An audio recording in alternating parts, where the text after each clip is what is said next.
Present, Your Honor.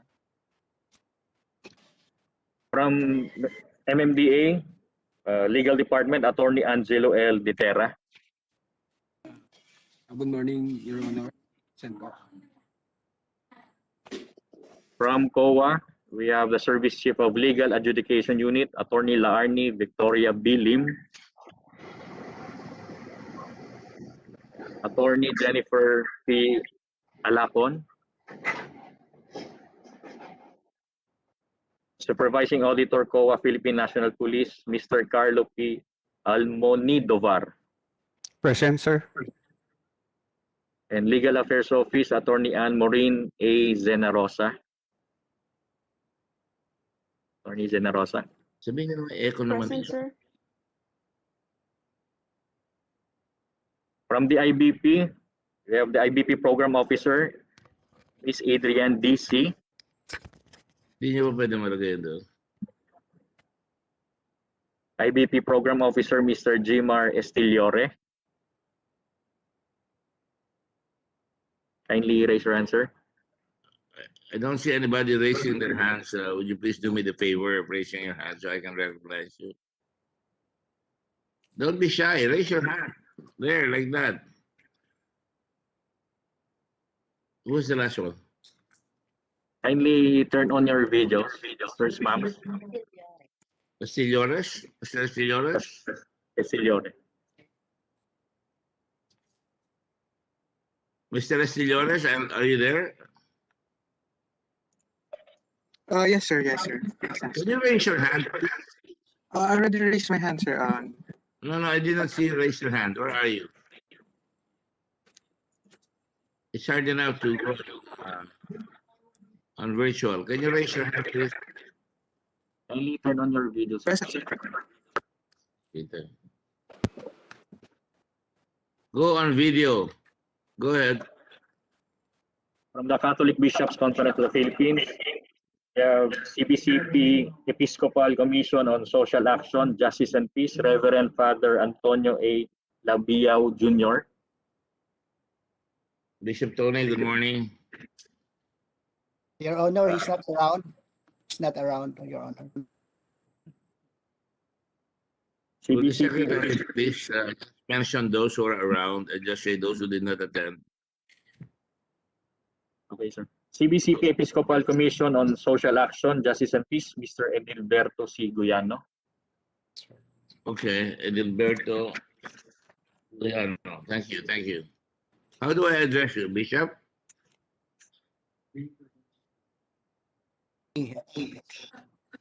Sir, I'm Alay. So, Alay. Mr. Guiano. Yeah. All right, thank you. Talo kita ako sa Kristiyan ako. Go ahead. From KBP, we have the KBP Legal Counselor, Attorney Rudolph Hularbal. Morning, Your Honor. Dirt Rudolph Hularbal. Thank you. Vice Chairman and Executive Officer, National Police Commission, Attorney Vitaliano and Aguirre II. Secretary Vitt, are you there? Secretary Vitt? Mr. Chair, good morning. The Vice Chair is currently in another virtual meeting, sir, but he's monitoring, Mr. Chair. Well, I'd like to see two people, one person doing two things at the same time, but maybe we will need him later, so please put him on notice because we will need his thoughts. Thank We'll you. comply, Mr. Chair. Thank you, sir. Thank you. And also, sir, from Napolcom Staff Service Chief, Legal Affairs Service, Attorney Chito Bustonera. Morning, Your Honor. Good morning, Chito. Good morning, Mr. Bustalera. And Director Evangeline Almirante. Morning, sir. Evangelist. From the Napolcom too? From the Napolcom too, sir. Yes. From LTO, we have ASEC Edgar C. Galvante. Good morning, Your Honor. Good morning, Mr. Morning. Chairman. Morning. Is with the OIC Law Enforcement Service Regional Director, NCR West, Attorney Clarence V. Ginto. Good morning, Your Honor. Attorney Ginto po of LTO. Good morning, Attorney Kindo. And Deputy Director, Law Enforcement Service, Mr. Roberto Valera. Good morning, Your Honor. Where is Mr. Valera? Can you raise your hand, please? Mr. Valera, Yes, where sir. are you? I'm here. Kindly raise your hand, please. Yes, I already started my video, Your Honor. I'm raising my hand. You're not appearing in the video. The chair recognizes Senator Marcos and thanks her profusely for coming back. I'm lonesome without her. Thank you very much, Senator Gordon. I'm sorry, I was a bit caught up in another banking committee where I had a bill. Maraming salamat po. Thank you, both. Thank you. Anything else? Sir, from the Philippine National Police, we have Police Lieutenant General Guillermo Lorenzo T. Eliazar. Oh, yes. General Eliazar, welcome. You're always welcome. Thank you very much. We have Police Major General Albert Ignatius D. Ferro, Director Criminal Investigation Detection Group. Sir, Your Honor, good morning, sir. Where are you? Can you raise your hands, please, so I can see you? Good morning, sir. I'm Police Major General Albert. You don't mind raising your hand so we can see you. Oh, there you are. You're in a group. Okay, thank you. Yes, sir. Thank you, sir. Thank you very much. The OIC, DLOD, DPRM, Philippine National Police. Police Lieutenant Colonel Donna N. Villarreal. Morning, sir. Colonel Villarreal, you're also in the group. Thank you. Yes, sir. Thank you, sir. Yes, I can see you. Director of DIPM, PNP, Police Major General Marnie C. Marcos Jr. Good. You're very well connected, Mr. Marnie Marcos. Yes, sir. Good morning, Your Honor. Are you related to the president, Ferdinand Marcos? Your Honor, I'm from Ilocos Norte and a distant relative, Your Honor. Yeah, everybody's related in Ilocos. I'm part Ilocano, so I know. Go ahead. Internal Affairs Service, PNP, we have the Chief of Legal Affairs Division, Attorney Pearl Magbanwa. Pearl Magbanwa. Are you there, Pearl? Yes, sir. Good morning, sir. Can you raise your hand, please? Are you in the group also? Okay, good. All right, thank you. I wish I could see your faces. Of the Human Rights Affairs Office, PNP, Assistant Chief Police Colonel Joaquin R. Alba. Good morning, Your Honor. Good morning, Colonel Alba. Good morning. PNP Welcome. Legal Service, Police Lieutenant Colonel Gerald Prieto. Mr. Prieto, Colonel Prieto. General Prieto, I'm sorry. General. Are you in the center of the group? General Prieto, where are you?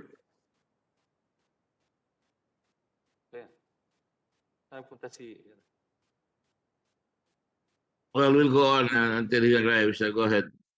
And Police Lieutenant Colonel Al Paglinawan, PNP Legal Service. Al Paglinawan is representing General Prieto. Okay. Go ahead. From the National Bureau of Investigation, Regional Director NCR, Attorney Cesar Bacani. Good morning po, Your Honor. Good morning. Good morning, Cesar. Good morning. From the Tanawan City Police investigators handling the case of Mayor Antonio Halili, PSMS Ralph R. Manzanilla.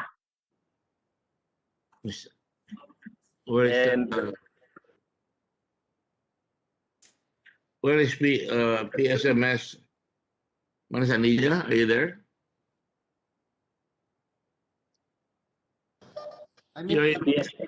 You're on mute. This with PSMS also, sir, Romel O. Sandoval. Sir, I'm here, sir. Present, sir. Well, thank you. Thank you. From Malaybalay, Bukidnon, police officer handling the case of Attorney Winston Hinton. Sergeant Paulo Robert Pagulon. Can you raise your hand and say, I'm here? You know, I was in the ROTC and you say, here, sir. All right. Go ahead. Thank you. Cebu City Police Officer handling the case of Police Lieutenant Colonel Renato Malazarte. Sergeant Nicolo Gonzalez.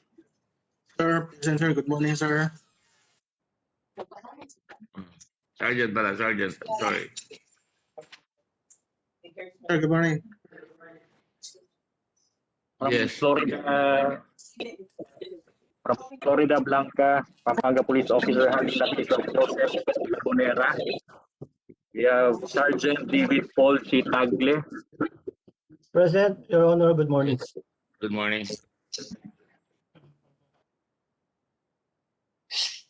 And we also have Sir Justice Magdagal De Leon. Yes, Justice Magdangal de Leon, are you here? Are you here already? Justice Dangal? Thank you. Justice, could you please turn on your video so we can see what the justice looks like? Retired justice, that is. Thank you. Go ahead. Wala? That's it, sir. That's for our guest. We invited former police commissioner Ed Squeta. He should be showing up anytime. Anyway, good morning, everyone. Good morning, Senator Marcos. The following resolutions and bills have been referred to the Committee on Justice and Human Rights and Finance. Senate Bill number 1828, Police Courts Act of 2020, authored by this representation. This is not the first time I've authored it. In the previous term, we were stranded. Senate Resolution number 593, crimes committed against judges, lawyers, and other officers of the court, authored by Senator Amy Marcos. Senate Resolution number 599, investigating the spate of unlawful killings, authored by this representation, and Senator Risa Hontiveros, Ralph Recto, Franklin Drilon, Francis Pangilinan, Mayor Maria Lourdes Nancy Binay, and Laila de Lima. And Senate Resolution number 600, inquiry on the series of unlawful killings of citizens, authored by Senators Joel Villanueva, Sani Angara, Maria Lourdes Nancy Binay, Grace Poe, Juan Miguel Zubiri, and Sherwin Gatchalian. By the resolutions alone, you know that there is a UN outcry from the Senate on all these killings that remain unsolved. Senate Resolution number 602, authored by Senator Leila M. de Lima. All right. I'd like to start with the quote. Whenever men take the law into their own hands, the loser is always the law, and when the law loses, freedom languishes. That is from the late Senator Robert Francis Kennedy. Now, let me just make my preliminary statement. I will let Senator Marcos speak first, if you don't mind, being the model of pulchritude and intelligence here. Go ahead, Senator Amy.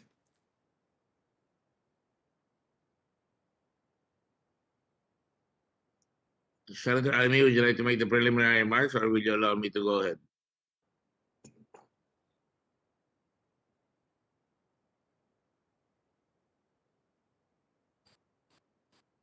I cannot hear you. I always enjoy it when you smile. It's all gusto. All right. If you cannot hear me, let me go ahead, and I'm sure you'll make a comment later on, and more than just comments. Certainly, very prescient comments. You know, accountability, ladies and gentlemen. Welcome to come over here to the Justice Committee and Human Rights. Accountability has been described as the hallmark of modern democratic governance. In the words of Benjamin Disraeli, a 19th century British politician, he said that all power is a trust, that we are accountable for its exercise, that from the people and for the people, all springs and all must exist.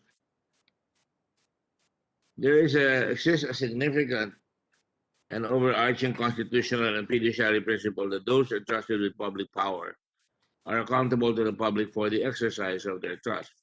Thus, a public office is a public trust. Now, especially for the police forces, I will discard my preliminary statement. I think it's very technical. Thank you. These laws that are being proposed, you might say, might be a reaction. Certainly, our citizens, like Senator Marcos and all the others, have reacted towards so many killings going on in our country that have remained unsolved. We cannot allow that to happen. And so let me stop first. I think Senator Marcos is speaking. May I ask the staff callers to call Senator Marcos to make sure that that she has pressed her button. Quickly. Senator Marcos. Todo ganyo. Where's Athena?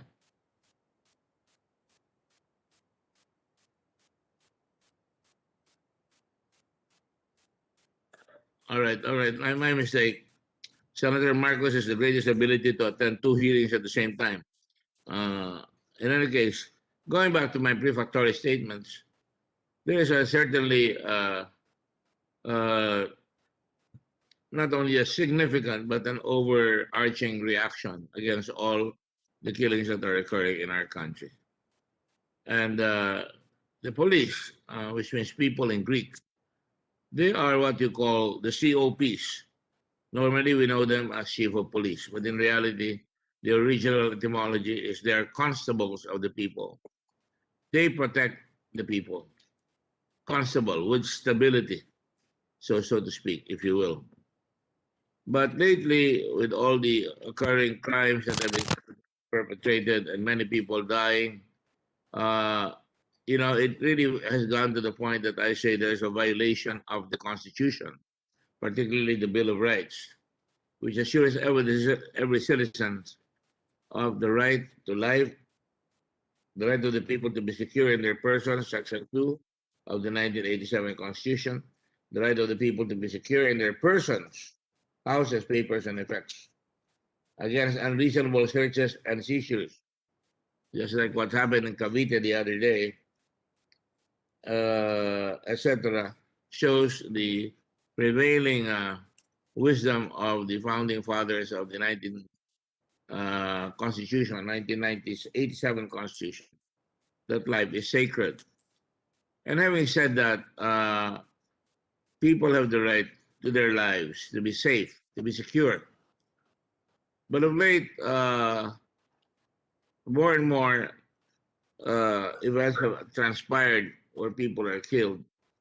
Some of the policemen here are involved in the investigation of crimes against, let's say, the mayor of Tarawan, Mayor Halili, who was assassinated, and no solution has been preferred so far. Imagine being assassinated while doing your duty in front of City Hall, in front of your fellow employees of the government, in front of all public servants. And I can show you the tape. She's in the black, and all of a sudden, while singing the national anthem, he suddenly twisted, and he runs and then dies. There are many other incidents like that. Yes, 2 days ago, there was the case of Mayor Aquino in Samar, Calbayog, Samar, and together with two policemen, and many of you are policemen here in this committee, he was assassinated.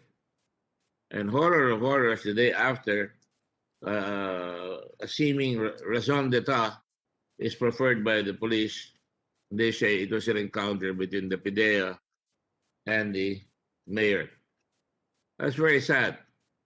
Nowadays, you can hardly hide these violent incidents because there are CCTVs everywhere. And with more reason, there's a sense of urgency to be able to satisfy the thirst of the people for justice. And then you had that famous case of Nuesca, where he kills a 55-year-old woman in front of his daughter on an argument over land after about a half an hour of protracted argument.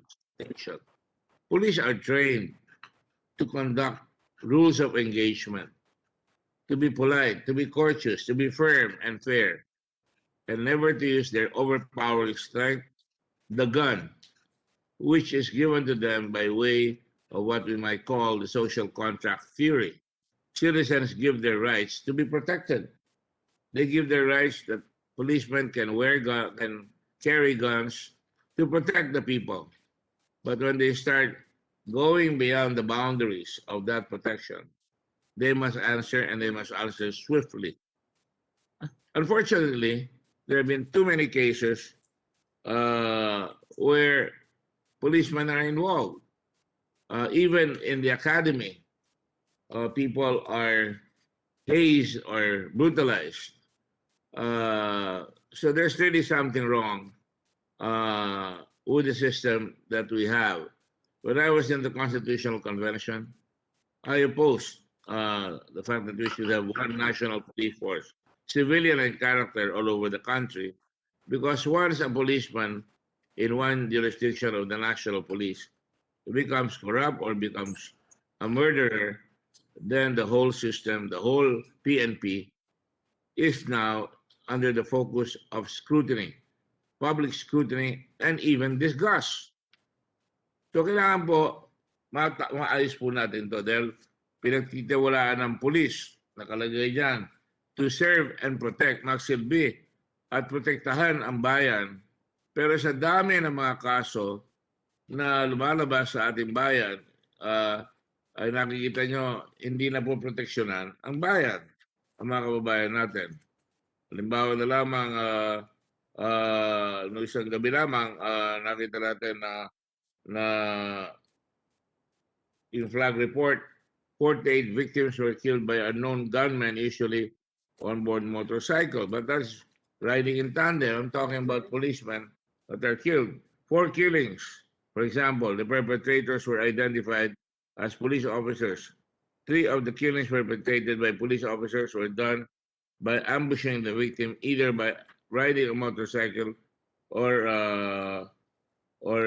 another vehicle. Where did that happen?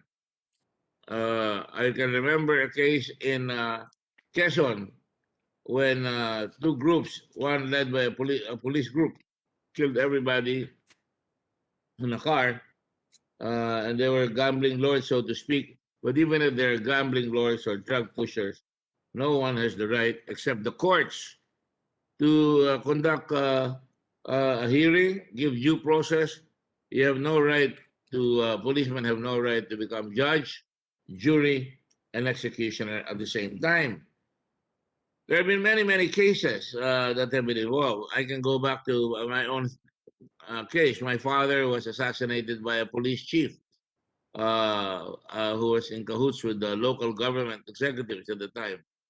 So it doesn't mean that just because it happened, we're not going to solve that problem. I spent the whole part and up till now of my life looking for the killers of my father.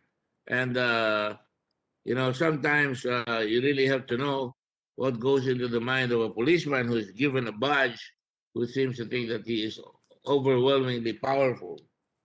And because of that, we have now conducted these proposals, not only to address all the killings, but also we do not want the policeman to get away with it. And most of the time when they go to court, they are lost in the bureaucracy. After all, how many policemen are there in this country? There are over maybe 200,000 policemen. All of them have just been paid well, better than teachers and nurses. A total of 207,316 positions filled, and yet they cannot solve any case. We are now conducting a review of how many murders have been perpetrated by policemen and how many of them are killed. But we cannot wait for reviews like that. And that is why I filed this bill not only in the last Congress, actually 5 Congresses ago, and to see to it that any criminal among the policemen will not be lost in the bureaucracy, will not be able to hide that the case has been filed against them in court in another area. And so the victim has to look, saan ba kinakasuhan yan? I've even put in even as a civilian, I lobbied when my wife was congressman for the creation of people's law enforcement boards, where policemen must be judged with speed, with dispatch, so that we do not lose an iota of trust from the public, so that the community of the people, usually common folks sitting in plebs, can represent the people and act right away, and even take out a general who's been abusing or has done wrong in the community, and they can convene and they can summarily put the general or the captain or the sergeant right away under arrest, and pending appeal, he has to be disarmed so that he cannot hindi sila makakalusot. So marami tayong ginagawa para maproteksyonan ng tao. Yan na nga yung plebs at yan na nga yung ating ngayon itong police courts. Ano bang pakay ng police courts? Ang pakay niyan, mula ngayon, kung mapapasa itong batas na ito, lahat ng kaso ng pulis ay mapupunta sa isang husgado sa probinsya na doon madaling hanapin at madaling mabilang. Sa lahat ng oras, magkakaroon ng transparency at upang sa ganoon, malalaman natin kung napaparusahan talaga yung pulis o dinidribble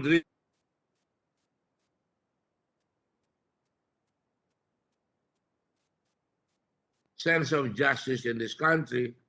And kaya ngayon, saganang-sagana ang mga namamaril ng tao na nakamotorsiklo.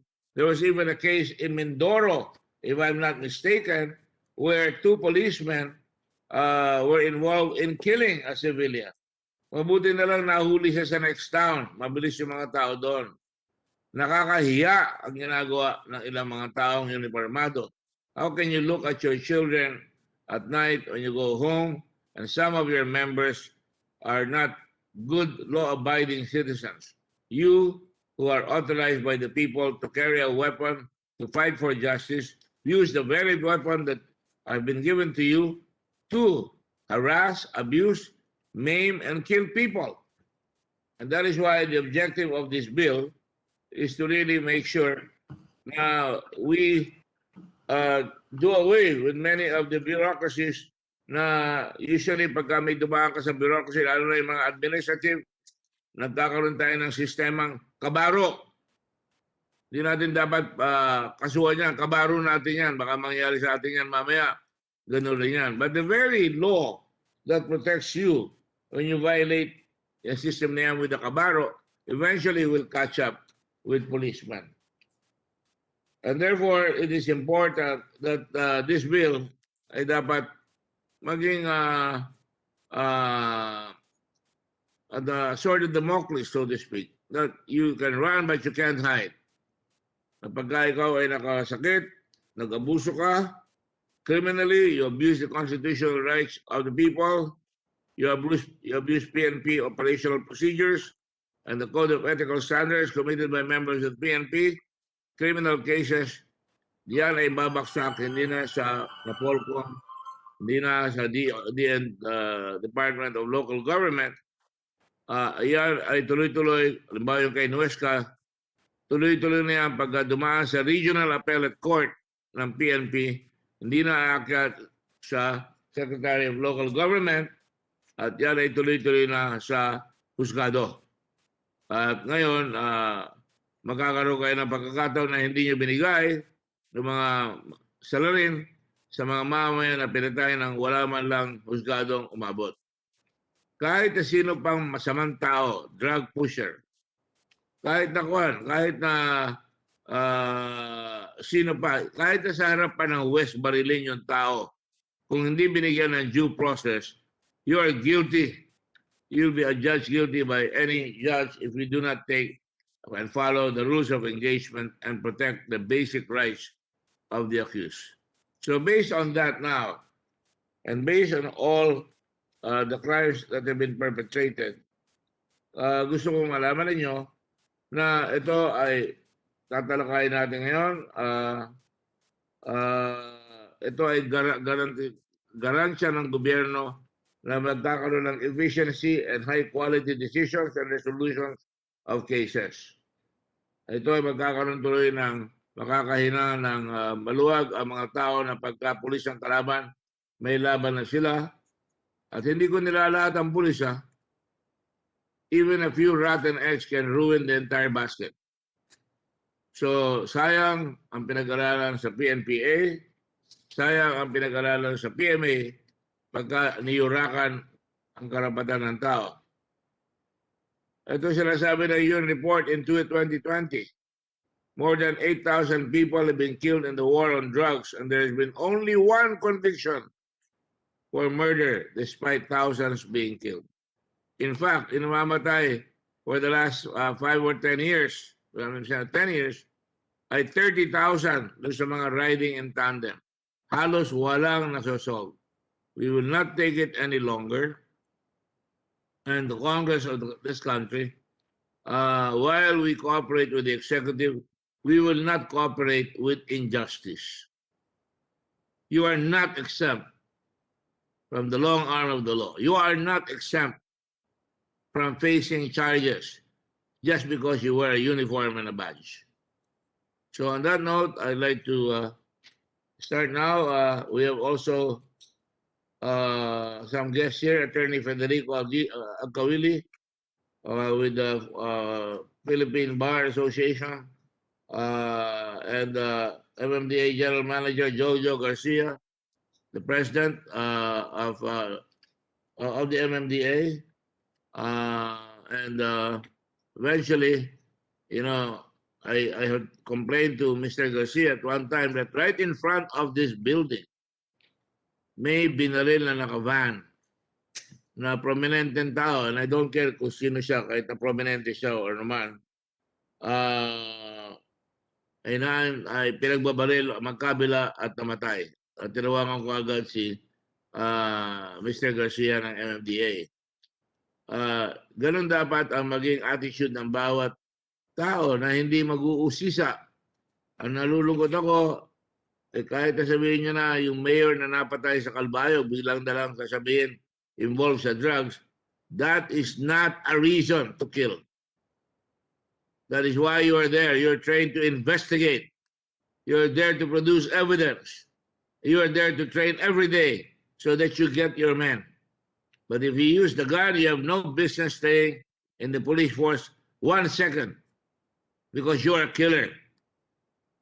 You're a murderer. And the people will not tolerate that among the people who are supposed to serve and protect the people. Yan ang kailangan natin malaman. Kaya ngayon, panahon natin pag-aralan itong batas na minumungkahi natin.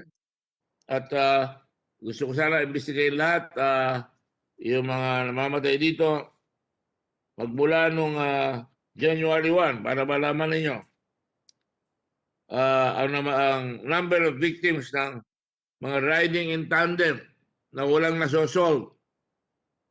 91 victims from January 1 to March 10. 92 victims, 92. At ang patay ay 70. Ang injured, nakaligtas, 20. Unhurt, 2.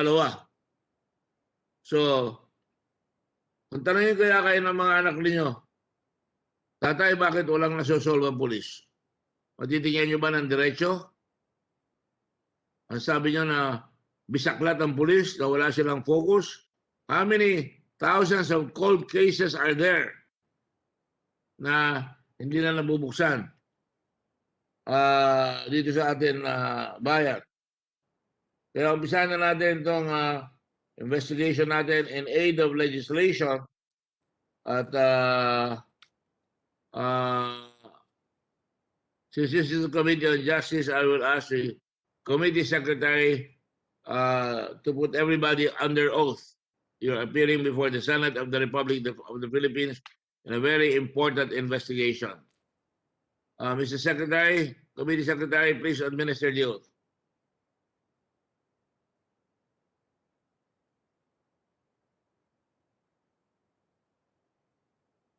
May I ask everyone to please raise your right hand?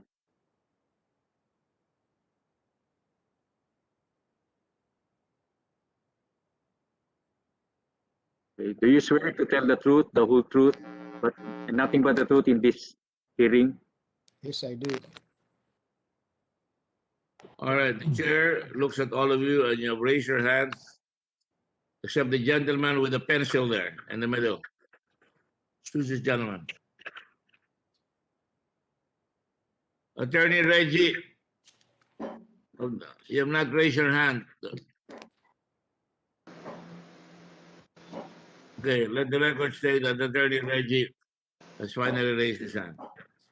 The record will show that everybody has raised their hands to swear that they will tell the truth and nothing but the truth in this committee hearing and investigation. Thank you very much. Senator Marcos, would you like to begin the questions, please?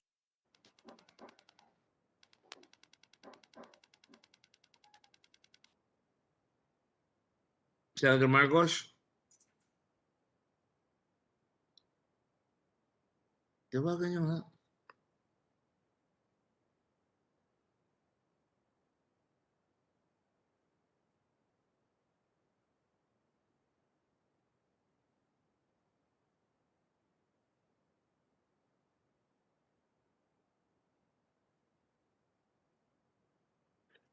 Okay, session is resumed. I think Senator Marcos is currently detained. Let me just ask Police Major General Albert De Ferro in charge of CIDG. Sir, General De Ferro, you replace General Coronel, correct? Yes, Your Honor. Where are you? Can you raise your hand? Oh, yeah. You're among the group. How many cold cases does the police have at the moment? May I refer to the our info kit, sir? To the what?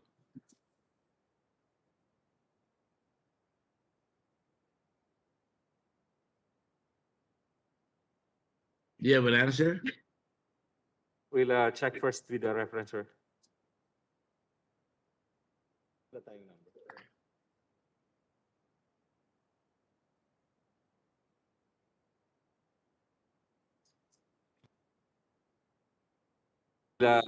Get back to you as soon as the numbers are available, sir. All right. I think those figures should be taken to bed with you because that should be something that you should think about every night, that there are so many cases that are unsolved. That should be your personal goal, to open up these cases and to provide justice to everyone. Don't you think so? Yes, sir. Well, I hope you do that because it is your high sense of duty that must prevail. Not yung talagang ganyan, wala akong magagawa, tapos na yan. Finish, next attraction, next killing, please. Hindi pwedeng ganon. In the meantime, let me get to the point. I don't want to detain some of the justices here. Will all the police people please be prepared to answer questions? You are policemen. You ought to know your job. I will ask Justice Dangal De Leon, a former justice of the Court of Appeals, what he thinks about the law that we are proposing. That, by the way, this was taken in consultation with the Supreme Court. That one of the ways to do it to prevent anonymity in the cases would be to designate a particular court in every province, like something like an admiralty court or a court for domestic affairs, right? Justice Dangal, would you favor us with your observation, please? Yes, Senator Gordon. Unfortunately, I can't open my video. I don't know how. I have no video. Do you have a grandson there or a great-grandson with you? No, my son and daughter left, so they're out of the house, so I don't know how to do it. What seems to be the one with the video? It's okay. We can hear your voice. But okay, sorry. Okay, I think there's no problem with Congress amending the law when it comes to jurisdiction of courts. That's the domain of Congress. Substantive law is the domain of Congress. So you can amend BP 129, you can amend Sandigan Bayan law, creating this new court, particularly about policemen who are violating the Constitution and rules of engagement. I think everything is in order when it comes to this law, proposed law to amend about jurisdiction, BP 129 and the Sandigan Bayan law. Everything is illegal. And that would mean that we can now, the Supreme Court can now designate a particular court in every province to have additional duties to handle police cases, so that when the people try to find out where their cases are, they can find out where a policeman is being tried. Do you agree with that, sir? Yes, I agree with that. Once the law is passed, that's the job of the Supreme Court, designation of particular courts in every province, within the power of the Supreme Court. They can do it. So madali sa mga tao ngayon na masundan yung mga kaso ng mga pinagbibintangan na mga salarin ng kanilang pamilya, at mas madali nilang maiintindihan kung ano ang proseso, sapagkat hindi na sila kakapa-kapa na maghahanap kung saan ang judge. Sinong judge o saan yung pulis na yan. At mababawasan rin yung mga pulis. Di ba kadalasan, in your experience, maraming pulis nalilipat, hindi na nalilitis yung kaso at nadidismiss. Tama po ba yun? Yes, that's the problem. But there's a special court for this particular offenses committed by the policemen. Madali lang matrace. Easy to trace already the status of the case. You know which courts are trying these policemen who violate the Constitution and the law. Madali lang hanapin yung kaso. And as you're aware, there are administrative cases filed against policemen. And that goes at a very slow pace, because lumalabas na pagka dumaan sa PNP, sa Napolcom, sa plebs, sa citizens claims, doon sa IAS. Niloloko na nga yung IAS, although magaling yung nagpapatakbo niyan, dapat mag-search siya, nagiging IWAS yung IAS. Dahil pagka police na involved, hindi na lilitis yung kaso at natatagalan, although sabi bumibilis na raw. At pagkagaling dyan, mag-a-appeal doon sa Regional Appellate Board ng PNP. At pagkatapos yan, aalisin na yung tinatawag na appeal to the National Appellate Board. Tatanggalin na yung appeal to the DILG, appeal to the Civil Service Commission, at tuloy-tuloy na ito sa Regional Trial Court. What do you think of that, Justice? Yes, that will shortcut the process because policemen investigate their peers, mga kabaro nila. It's very difficult for them to do that, no? Eh kung litis sa mga polis, ang korte na, then who's supposed to be independent, and they can the cases will be proceeding faster. Mas mabilis matatapos ang kaso. I would like to emphasize that we are not accusing the whole rank and file of 200,000 plus police forces. There are just a few of them, but there are too many few of them who do these dastardly acts. Kaya kailangan mabigyan sila. Do you think na magkakaroon ng takot ngayon yung mga pulis sapagkat ngayon madali na silang hanapin ng mga media? Ano ba nangyari kay Nuesca? Saan ba si Nuesca? Kung di ka nagbabasa ng dyaryo, hindi mo alam kung nasa naroon na si Nuesca. Yung bumaril lang ale doon sa Tarlac. Normally, sasabihin natin, nasa Tarlac. Ang daming court sa Tarlac, hindi po ba? Yeah, definitely.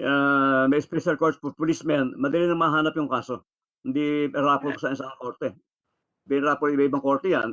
How can you trace? So difficult to trace. And in this era, pwede lang pumunta yung tao sa in this era where the Supreme Court is computerizing everything. They can just go to the website and take a look kung saan napunta yung tao na yun within that jurisdiction. Would that be correct, sir? Definitely. Yes, that's true. That's very true. Mabilis yan. Mabilis ang proseso. Siguro baka in a few months, tapos na yan eh. And how many days? Ilang araw po dapat tatagal ang kaso ng isang nasasakdal kahit hindi siya pulis? Ang mga judge po, hindi ba mandated to render a decision not more than 90 days from the time and case is submitted for decision? Tama po ba yan? That's true. Both in criminal cases, civil cases, 90 days to decide the case. Kaya lang, sa dami kasi ng kaso ng sa area, may mga korte na maraming trabaho, maraming kaso talaga eh. It will take a little time. But if they cannot, yeah. Kaya meron po kami yung ginawa na binababo namin yung jurisdiction. Yung iba binigay na natin sa municipal trial court. Yeah, that's right. Yung halaga na hanggang 2 million, bababa na sa national, sa MTC. sa level. MTC. Tama po kayo? MTC. Yeah, MTC na. That's better. It's true. It's true. Pwede na rin bawasan trabaho ng RTC. Kaso ng Admiralty, yung ibang specialized courts ng MTC. So babawas yan. Ano naman po ang mangyayari pag binigyan natin sa pulis, sa RTC, yung mga kaso ng pulis? So alay nyo, dadagdag yan o babawas? Well, kung kaso ng RTC, mabuwas sa MTC, some of them, that will lighten the load of the RTC judges. Yes.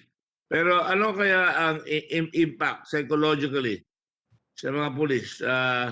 Siguro talagang natin ang mga pulis natin. Si General Ferro, you're new at CIDG.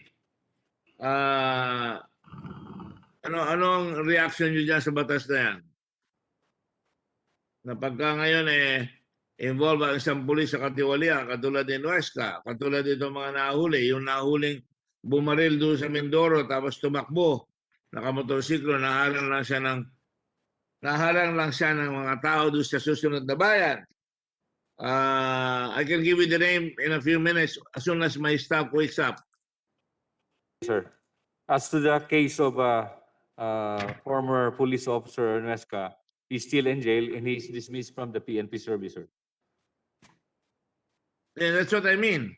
Either kuminsan kung walang public light, ang mangyayari parang house arrest, preso kaballero, nandun lang siya sa opisina ng hepe, hindi siya nakakulong. Ngayon, pagka ito meron na, talagang makukulong na siya ng tuluyan. Di ba? Mabilis, sa umpisa pa lang. At pag nakita ng mga tao nakukulong, yung mga taong ganon, sa palagay nyo ba, pag diniktahan nyo na yung mga pulis, yan, makukulong na kayo mabilis. Papunta na kayo ngayon sa local court, alam na ng tao kung saan kayo, hahabulin kayo dyan. Makakatulong ho ba yan? Yes, sir. Actually, the local police of Tarlac was very prompt in responding to that particular incident, and he was arrested and was charged in court, and he was immediately dismissed from the service, sir. And we commend them. Pero halimbawa, kung wala kayang video, wala nakakita. Sila lang nakakita. Nako, di palipat-lipat yung mga tao siguro. And I know that. I was a mayor. So, pagka pulis, natatakot yung tao, di ba? Would that be a reasonable impression? Yes, sir. Hindi dapat kinakatakutan ng pulis. Kaya dapat meron tayong community relations officer na pupuntahan ng tao na hindi na tutulungan ng tao kung may mga hinain sila. Tama po ba yan? I think the police should be respected rather than be feared, Your Honor. Well, that is a wish. That is an ambition devoutly to be wished. Ika nga. Di ba? Parang yung kay Hamlet. Yes, Your Honor. We wish that was the case. But in reality, that is not the case. Amy, would you like to ask a question? Go ahead. No, Mr. Chair, in the interest of tidy legislation, meron po kasi akong bill, yung bill ng IAS. It's Senate Bill number 1385, and it was a bill that attempted to strengthen the IAS. I recall in the last hearing, Senator Gordon stated that the IAS should no longer be merely recommendatory, but should be able to decide at least certain things, to decongest the courts, and also because of their expertise in police matters. I was wondering if we should urge the Committee on Peace and Order and perhaps a majority leader to co-refer this, to similarly refer this bill with regard to the fiscal autonomy, expanded adjudicatory power, and increased capacity building of IAS personnel. Para magkakasama to, may internal na IAS at kasama rin ang initiative ng ating chair na magkaroon ng sariling police courts at magkatian na ng trabaho ng maayos para hindi nalalagjam lahat itong mga mediation and adjudicatory bodies. Yun lang po, just a reminder about 1385, which is still in the Committee of Peace and Order po. The Right Honorable the Rock of the Senate, si Bato, General Bato, at kailangan siguro follow-upan natin siya, but I'm willing to insert your amendment here anytime because I cannot say no to you. All right? Thank you. Thank you. Baka mas may pag-asa yung bill ko kung nakasingit lang sa provision dito, strengthening the IAS. Opo. Sabi nga ni General De La Rosa, pwede, pero di pindi. Yan, di ba? Anyway, I'm not trying to make light of it. I just want to make sure that let me go back. General Ferro, I'm sorry, I have to keep referring to you. Yung binaril sa Mindoro at nagtakas, tinuturo ba sa pulis yun? Babaril ka tapos tatakbo ka? The question, Your Honor.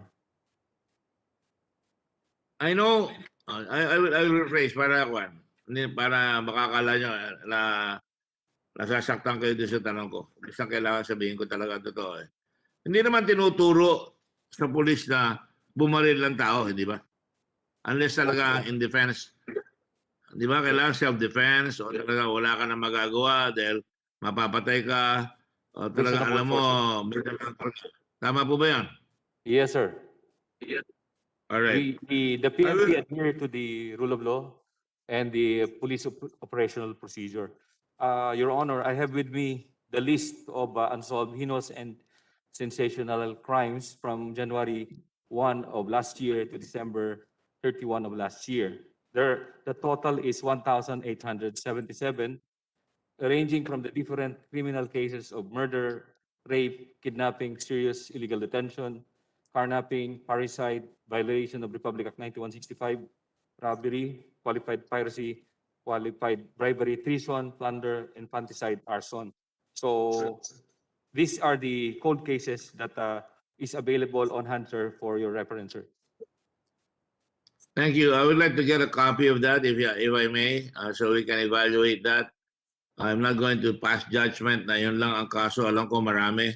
Pero we'd like to get that. But let me go back to, and thank you very much for that.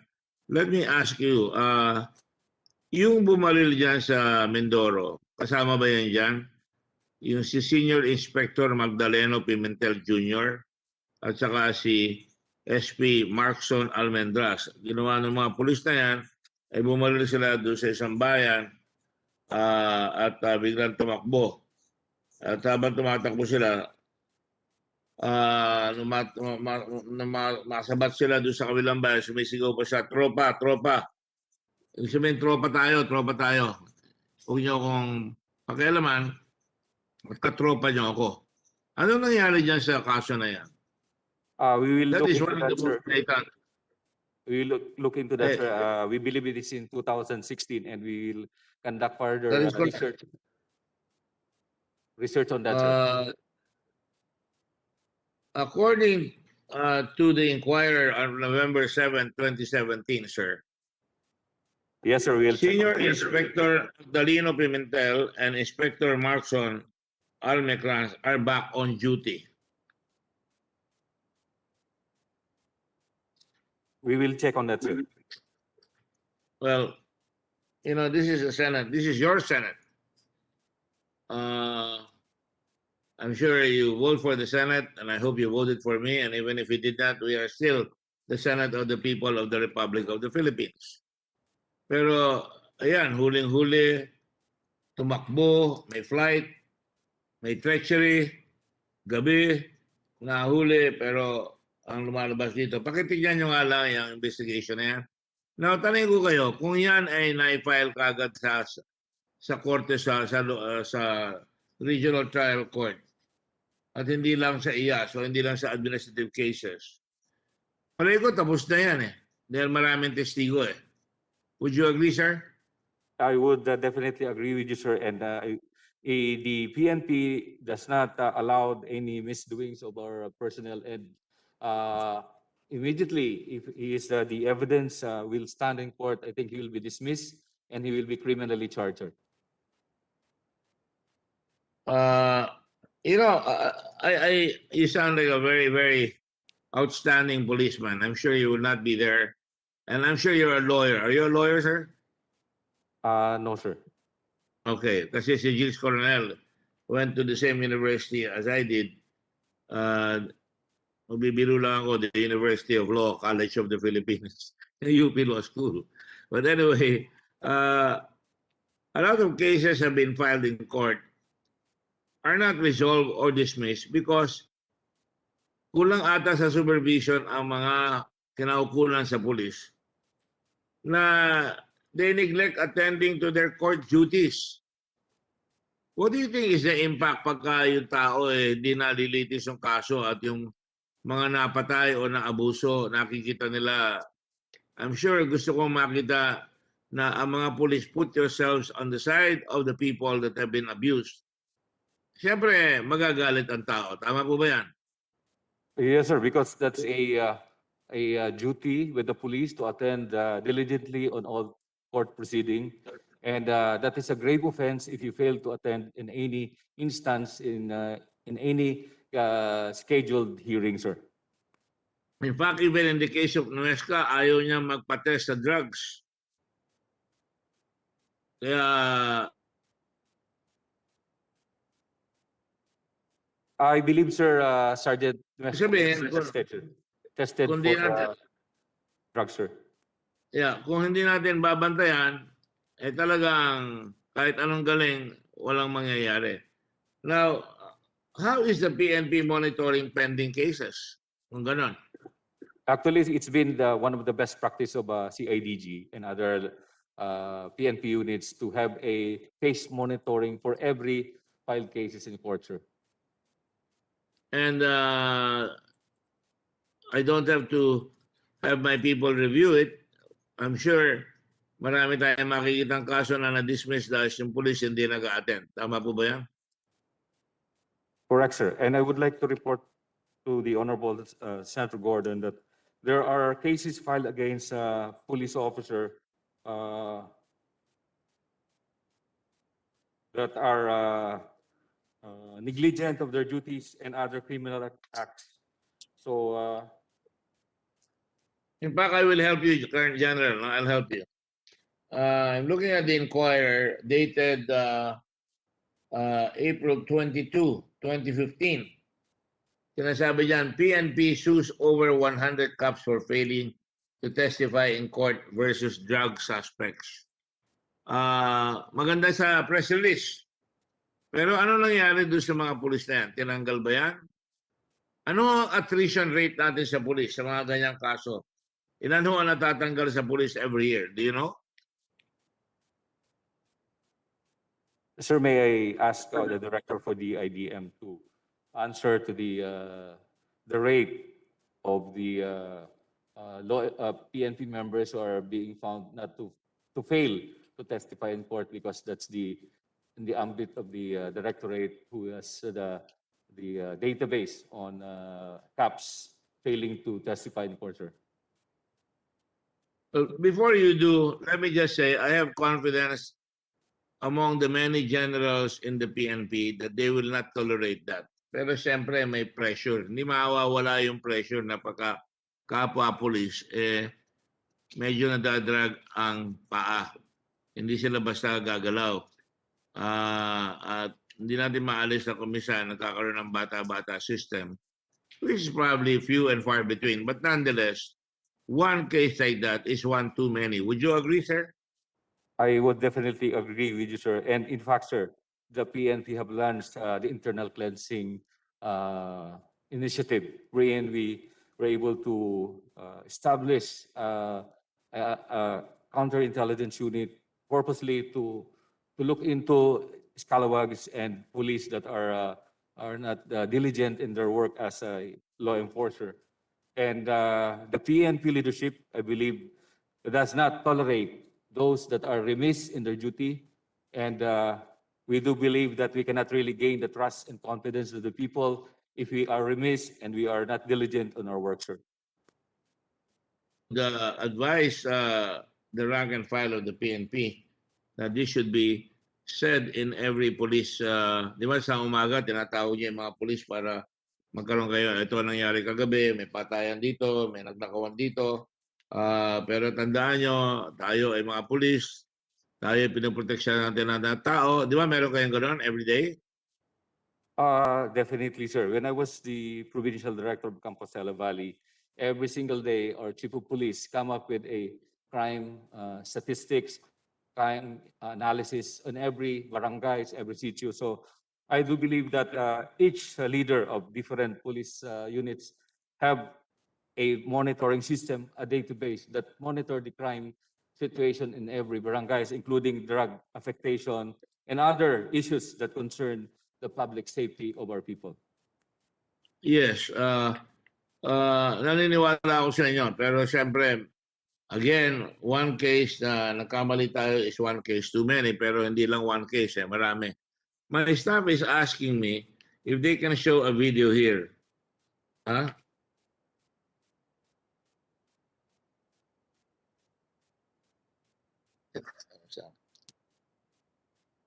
We'll do that later on because I have not seen the video. But let me just go back to my question. Na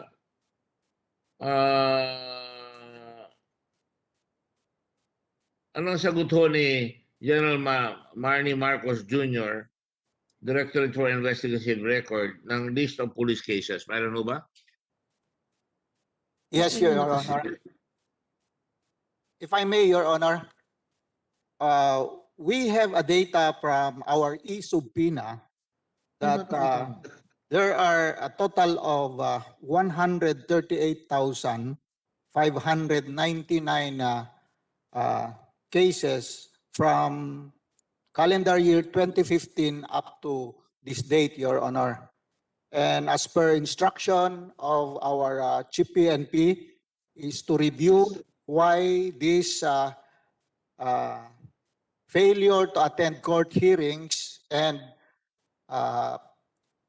appropriate cases will be filed against them, Your Honor, administrative cases. And I would like to report to you, Your Honor, that acted complaints from that 138,599 is now 8,147. Now, we still have pending complaints in a total of 56,452, Your Honor. So we are reviewing why these policemen failed to attend court hearings. Now, in some cases, reasons for that failure to attend, because in some cases, they were already presented in court, Your Honor. But records from the courts, of course, they are witnesses. So once they were already presented as witnesses in court, they were no longer needed for presentation, Your Honor. What I mean, sir, is that kung minsan, sir, we have several witnesses na policemen. Some were already presented, but still they are being subpoenaed. So with this, sir, pinapa-reviews ng ating Chief PNP, and if they really failed to attend these cases without any apparent reason, administrative cases were filed against them, Your Honor. And do you think, sir, that that's enough, administrative case? Don't you think it's very, very serious na pagka pumalya sila, dapat either tanggalin sila o suspendin sila at pagka repeated, tanggal na kagad. We don't deserve a police personalities like that. Don't you agree? Yes, Your Honor, we agree on that. That's why, Your Honor, this failure to attend court hearing is a very grave offense in the administrative rules and regulations of the PNP, Your Honor. Maybe hindi ko narinig, pero tinanggal nyo ba yung mga hindi nag-attend? There are some who were given penalties, Your Honor, demoted. Some were given suspension, and others, I'm not sure of the data if they were dismissed, Your Honor, because this is only a grave offense, Your Honor. Okay, let me go back to Justice Magdangal de Leon. Justice de Leon, would it be nice, para alam naman natin, ginagawa ng pulis yung kanilang tungkulin sa iba't ibang lugar at baka malipat yan. Would it be good to put, in the case of police officers, dapat continuous hearing kagad? Although that's a policy already, di ba? Dapat Yes, continuous hearing. Ha? Sa policy Para- already, continuous hearing, yeah. It's Oo, policy kaya, already. pero kaya ba ng mga judges sa RTC na mag-continuous hearing pagdating ng kaso, nakahanda na lahat at para hindi tatagal yung kaso ng pulis, hindi sila maabala at hindi mangyayari ang mga yan. I can see the Egon Cayosa. Is that you, Egon? Are you there? Yes, Honorable Okay. Chair. Just want to recognize the IBP is present, and also Attorney Akawili. I will ask you the same question I asked Justice Magdangal de Leon.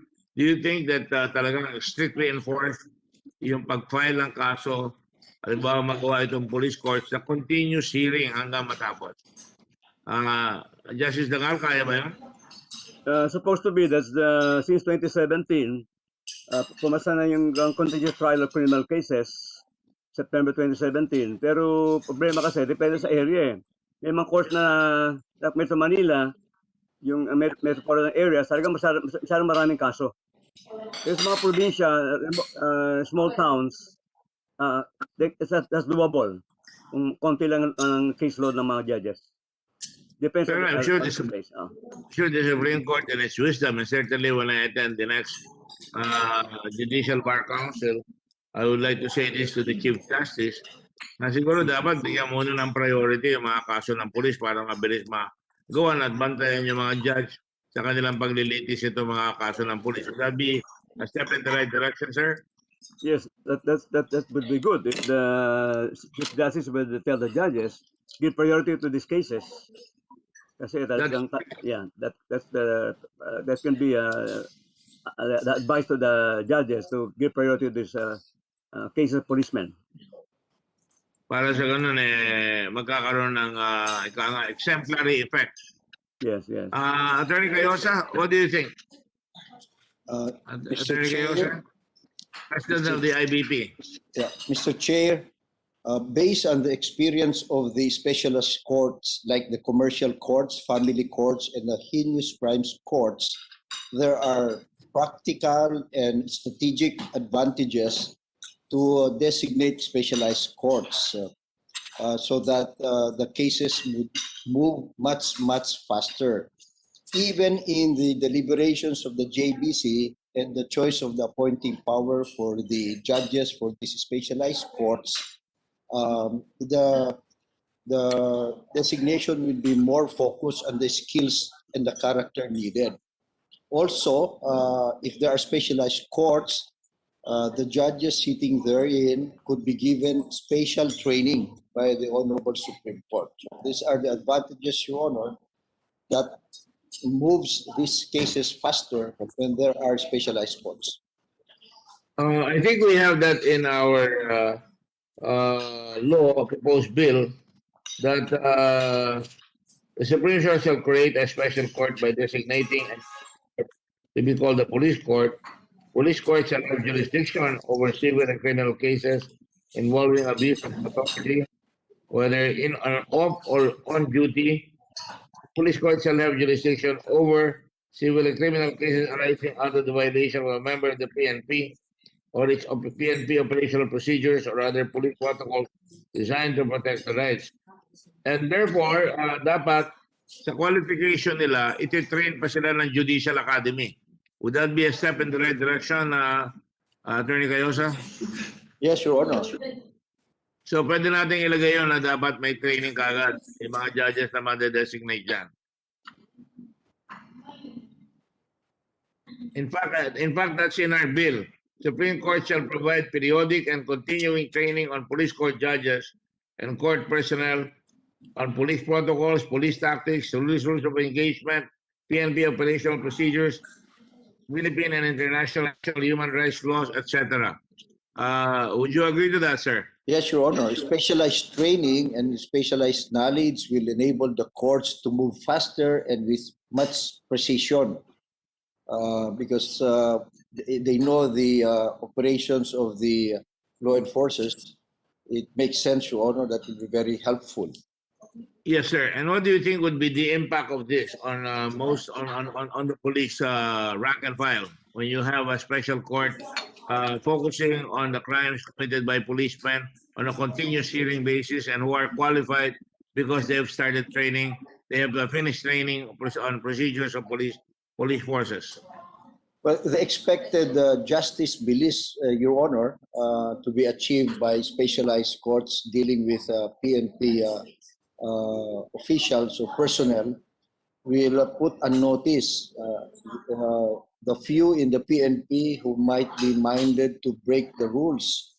And if they know that there are courts that specialize in hearing their cases, the innocent, of course, will be assured that they'll be cleared much faster, but the guilty will have to contend with fast and certain punishment. And to our mind, that's a very effective deterrent to any illegal activities or impropriety on the part of those in the uniformed service, Your Honor.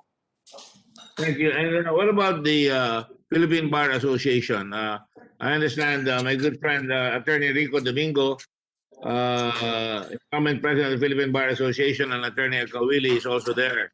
I also understand Mr. Ed Squeta is online. He's a former vice chairman of the National Police Commission. Would you like to comment? Good morning, sir.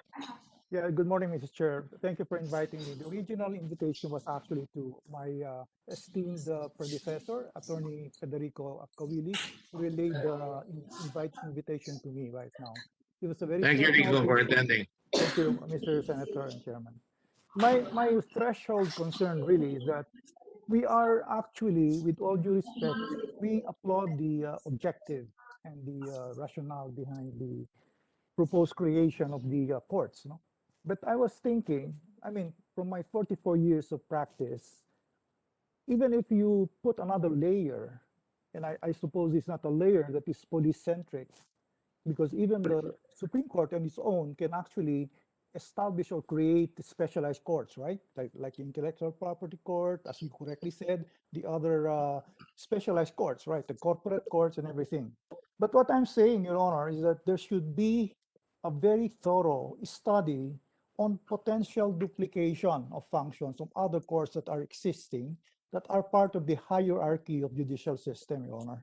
So there should be a very, very close analysis on how your proposed court, the police court, which is police-centric, as I mentioned, would somehow relate with other existing courts, like the Sandigan Bayan and the other, because there might be potential issues on jurisdiction. That's why there should be a very thorough study along that line, Your Honor. And number two concern that we have, Your Honor, is that, as I mentioned, I've been in practice for a long, long time, and it's not so much of the court or the one manning the courts. I participated in a European Union study on access to justice sometime early 2000, and most of our reform amendments and our proposals were accepted by the Chief Justice of the Court, which are now institutionalized in the court system. But what I'm saying, Your Honor, is that I think there should also be a thorough analysis on how the judiciary is efficiently running the system. Because otherwise, for example, in my experience in the intellectual property courts, the judges may have been assigned originally as IP court judges, okay? But what they do is they rotate, Your Honor. You can have all the training in the world, but they rotate the judges. And later on, the next 1 or 2 years, there'll be a different set of judges. So I think that should be also be focused on, Your Honor. And if need be, Your Honor, we're willing, on behalf of the association, we're willing to submit our position paper in this regard, Your Honor, in aid of your legislation. Thank you very much, Chairman. Well, the point is well taken, Attorney Domingo, but we have studied the matter as well, and we welcome your position paper. Maybe we have some gaps in our studies, but certainly the bill also will amend Section 2 of RA 10660, giving the Sindigan exclusive appellate jurisdiction over final judgments, resolutions, or orders of regional trial courts, whether in the exercise of their own original jurisdiction or of their appellate jurisdiction, as hereby amended, which means that in terms of the police, the police courts, by the way, the police court is designated in every province, no? And exclusive original jurisdiction to hear and decide the following cases that I've already outlined earlier. So they will now have exclusive original jurisdiction, and this is appealable to a police court designated within the Court of Appeals. So they will have to really study that. But anyway, we will take the matter of your concern at heart very seriously. Thank you. Mr. Chairman. Thank you. I think Attorney Escueta is there, Vice Chairman of the Police Commission, former. Attorney Escueta, are you ready to make an observation? Yeah. Hi. Good morning, everyone. Thank you for inviting me, Senator Dick. My focus is on how the policeman can have the opportunity to really go to court and become witnesses in a crime pending before the court. It is unavoidable that a policeman stationed in Tawi-Tawi, who is a witness to a crime committed in Tawi-Tawi, can later on be assigned somewhere in Luzon. And that becomes a problem for the policeman in terms of attending court hearings in Tawi-Tawi. So that's just one example. There are other reasons why a policeman is unable to really attend court hearings because of distance and more important assignments or missions. So I think we should find out if the current trend in doing work can be applied to the courts, particularly in terms of using technology, Zoom hearings or virtual hearings, where the policeman who is now stationed in Luzon can very well be a witness in Tawi-Tawi through technology. So that's one. The other is, along with the policeman, there are other witnesses who also are in the same predicament. They cannot really attend court hearings because of distance or other work. So to put up a very well laid out virtual hearing system for these special courts can mean a lot in terms of ensuring that the cases can be resolved faster and more exhaustive in terms of evidence, because the policemen and the other witnesses are able to testify virtually. Thank you. Go ahead. You still have some?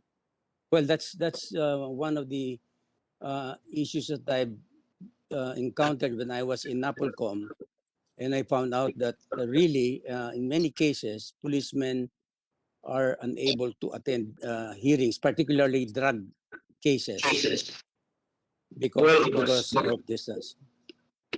Thank you, Attorney Squata. In our law, it says the Supreme Court will have to address this problem, and they're really addressing your concern. You're quite present, even if you're semi-retired. The Supreme Court now enforces online hearings. We're getting a lot of experience now on hearings in court because of the online procedures, no? And we can just put in some additional, provisions so that we're sure that it's the same person that is involved. But that is for witnesses also, because sometimes you get drug cases and hindi na nila pupuntahan. Tama yung sinasabi ninyo. Dapat talaga masundan yan.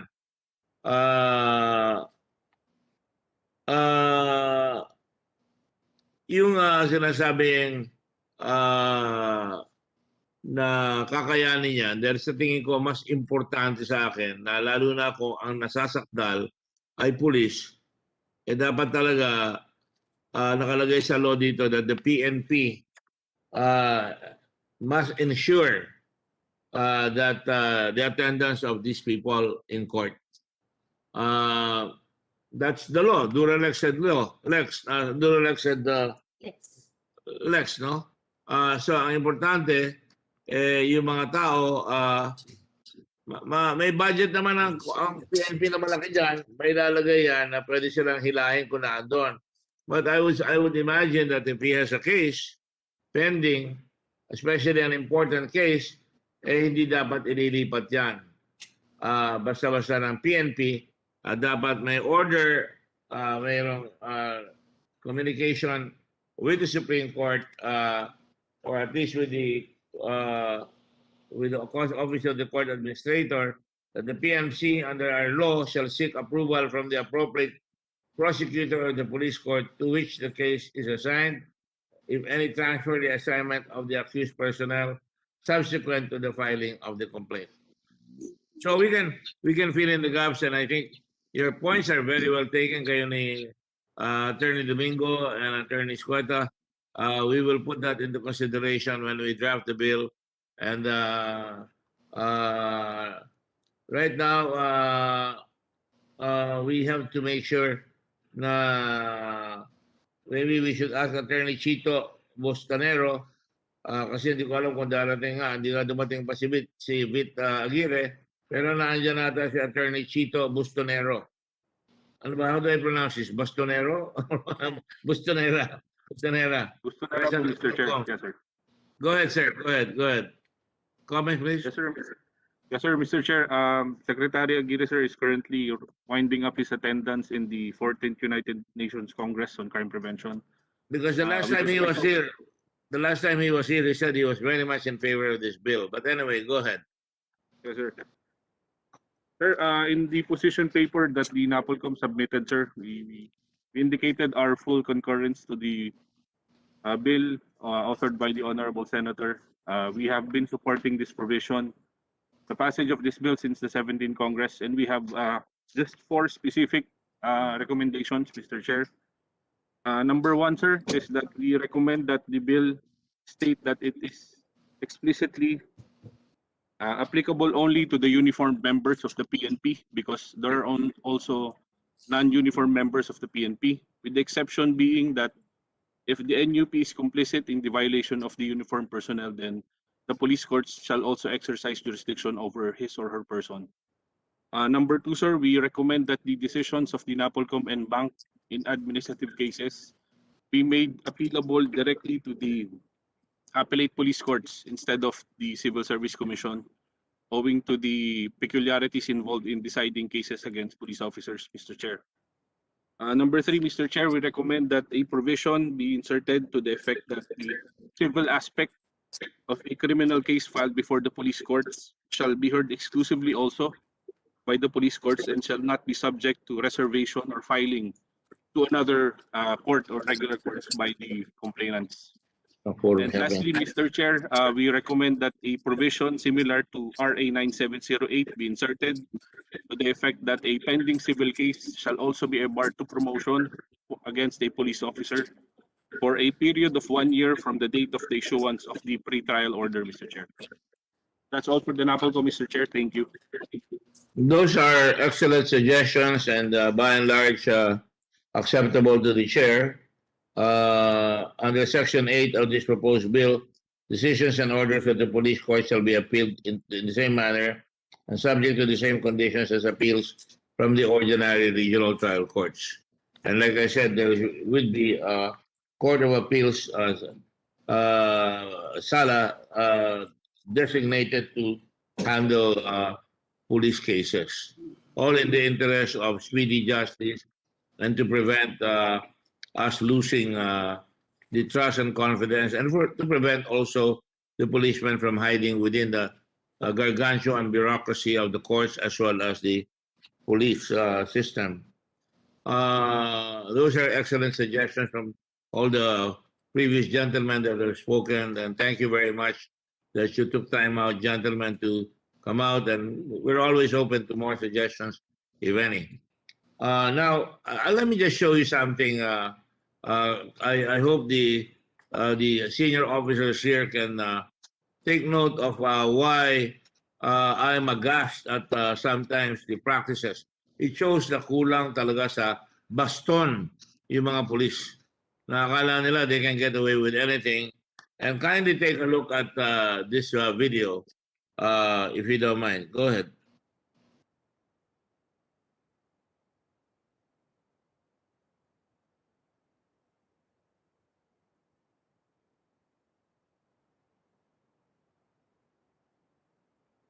Ngayon ng PNP Northern Mindanao ang video na nagpapakita di umano ng pagtatanim ng baril ng isang pulis sa isang napatay na buy-bust suspect.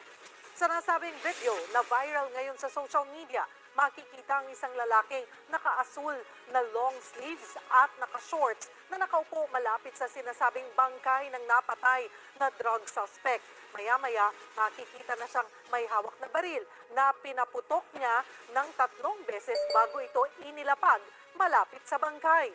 Kinilala ng Police Regional Office 10 ang lalaki bilang si Patrolman Benzoin Gonzalez.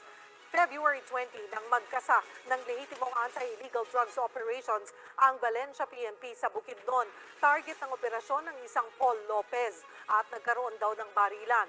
Ang problema, na aksidente raw noong February 25 ang pulis at namatay noong February 28 dahil sa head injury. Sa isang pahayag, sinabi ni PNP spokesman Ildebrandi Usana na tuloy ang investigasyon. Hindi rin daw kinukonsenti ng PNP ang ginawa ng nasabing pulis.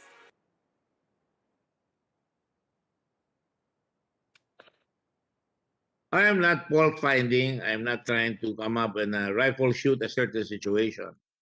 But makita ninyo how ironic he died with in an accident, that policeman. But this is the kind of thing that we want to prevent.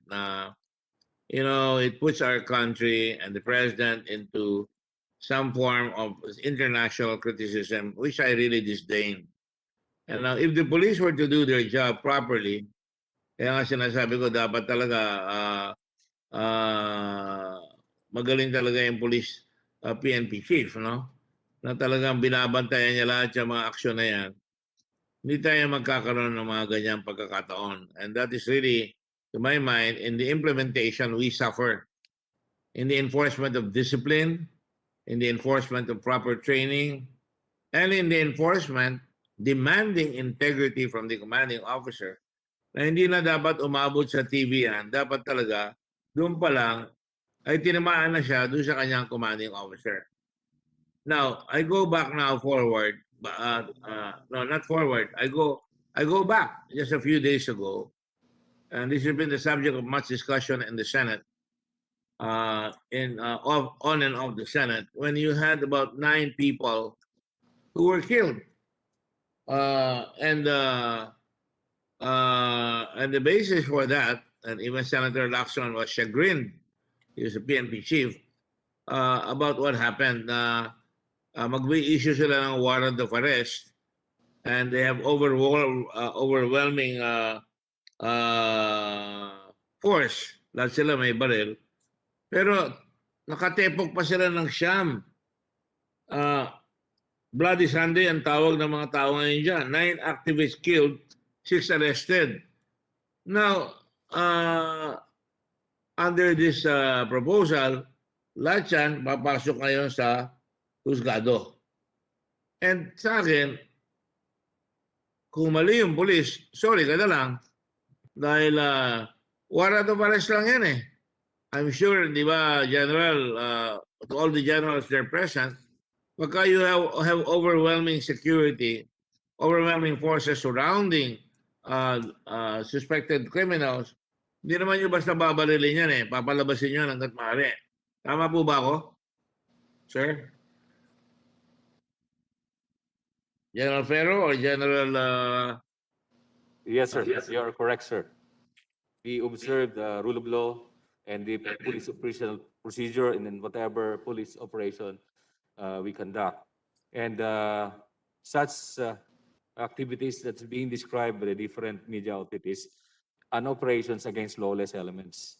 And based on the available remedy for us is to apply for search warrant, and the order of the court was properly served, and there were several have been arrested, and a number of assorted firearms were recovered, total of 35 firearms, 13 explosives, and 250 ammunition. So we believe that if we are not proactive, there might be a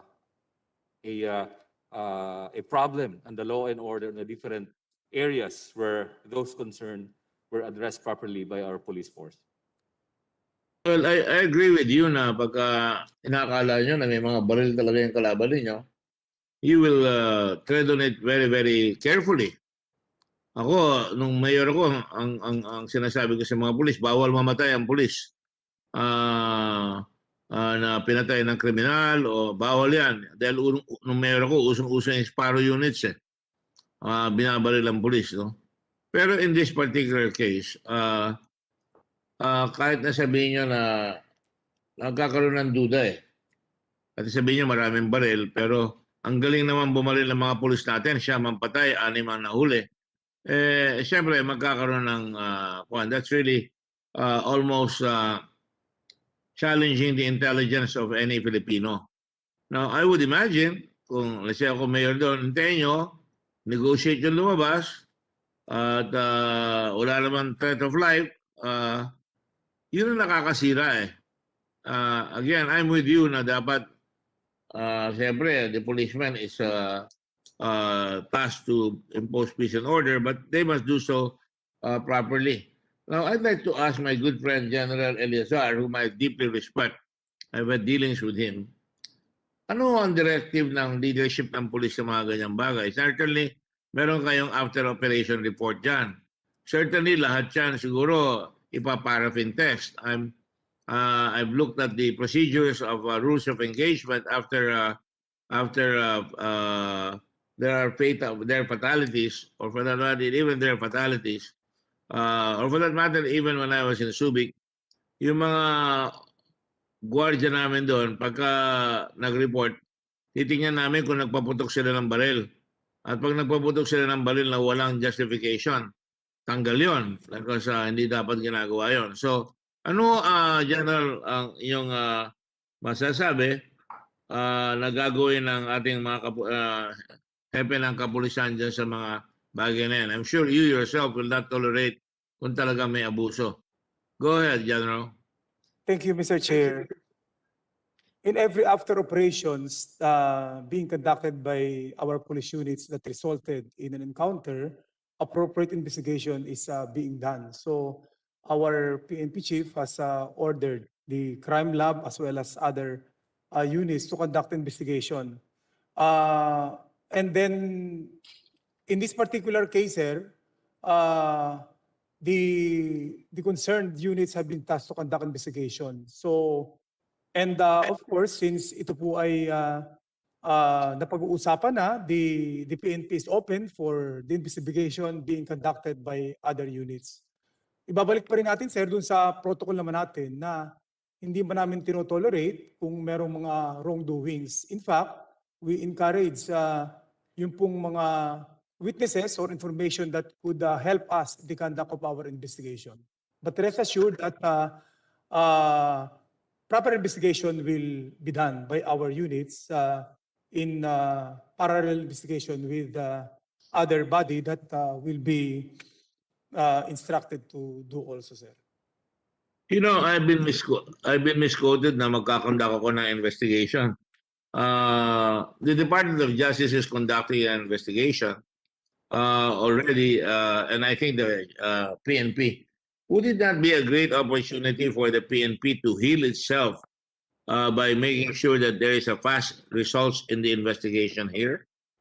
I think it is to your interest na matigil yung mga chat-chatan dyan dahil ang nangyayari, even with us, pinag-usapan namin yung kahapon sa interpellation ko kay Senator Lacson na siyempre masyadong matindi at sabi nga niya mukhang hindi sinunod yung rules of engagement. Hindi naman niya sinabi rules of engagement, no?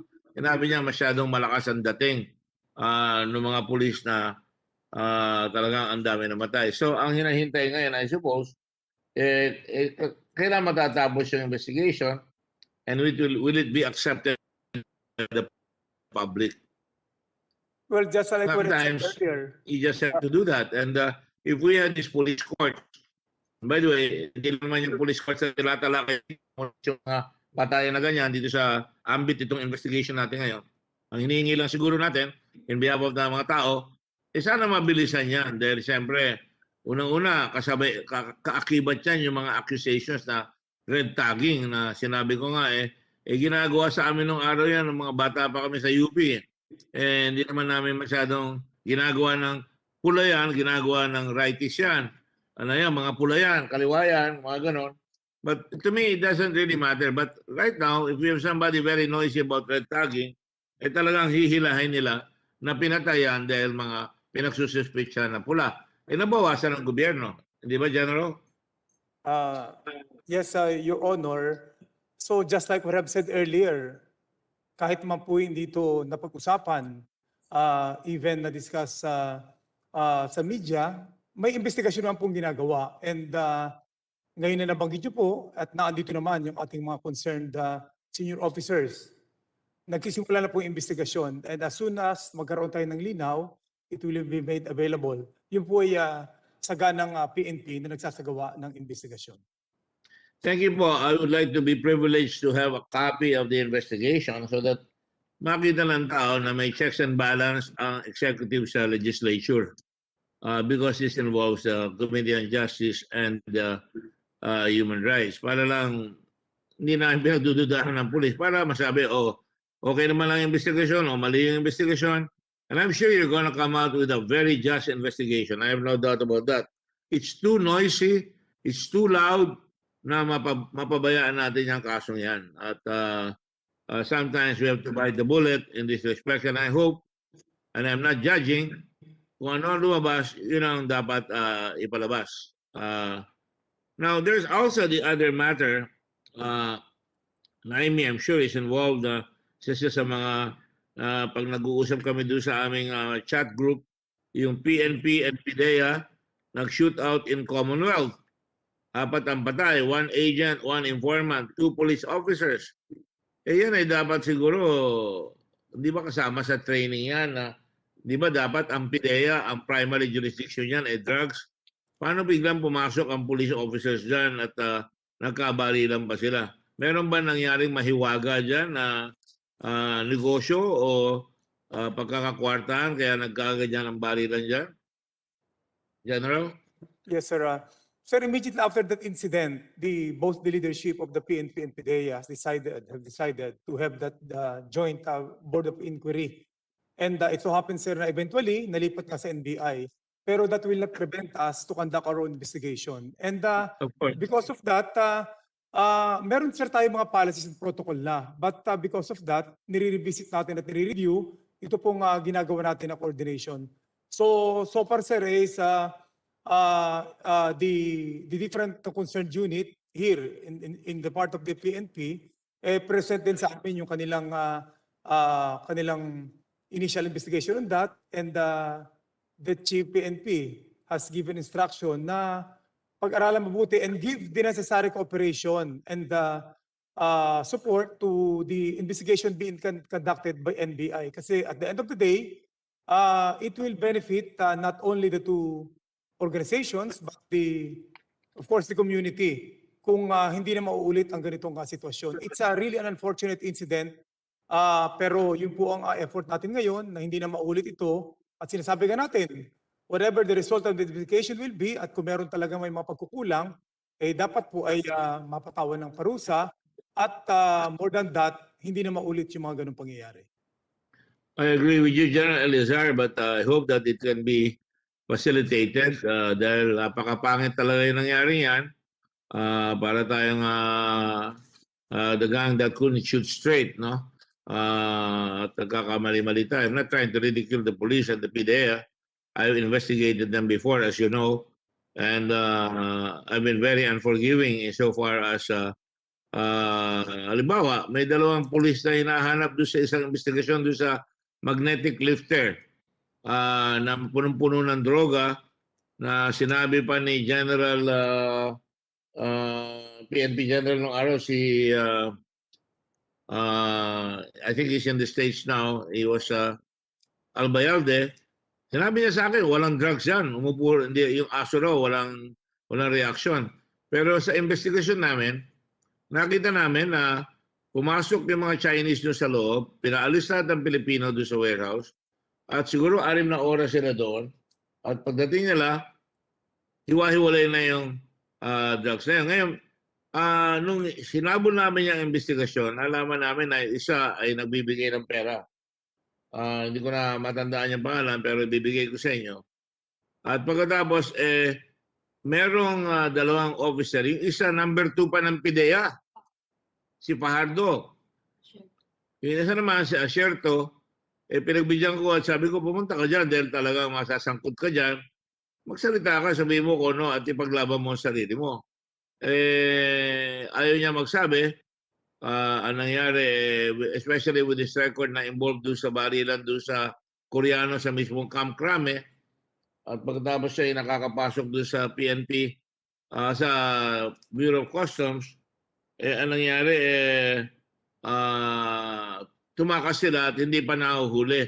Meron ba kayong gagawin dyan, General? Hindi ko naman gustong pahulihan basta-basta. Gusto ko lang malaman ang punot dulo. Kasi pagka tumakas ka, ibig sabihin guilty ka, di po ba? Yan ang lumalabas eh. At inimbestiga namin yung si Colonel Fajardo at napakaraming ari-arian.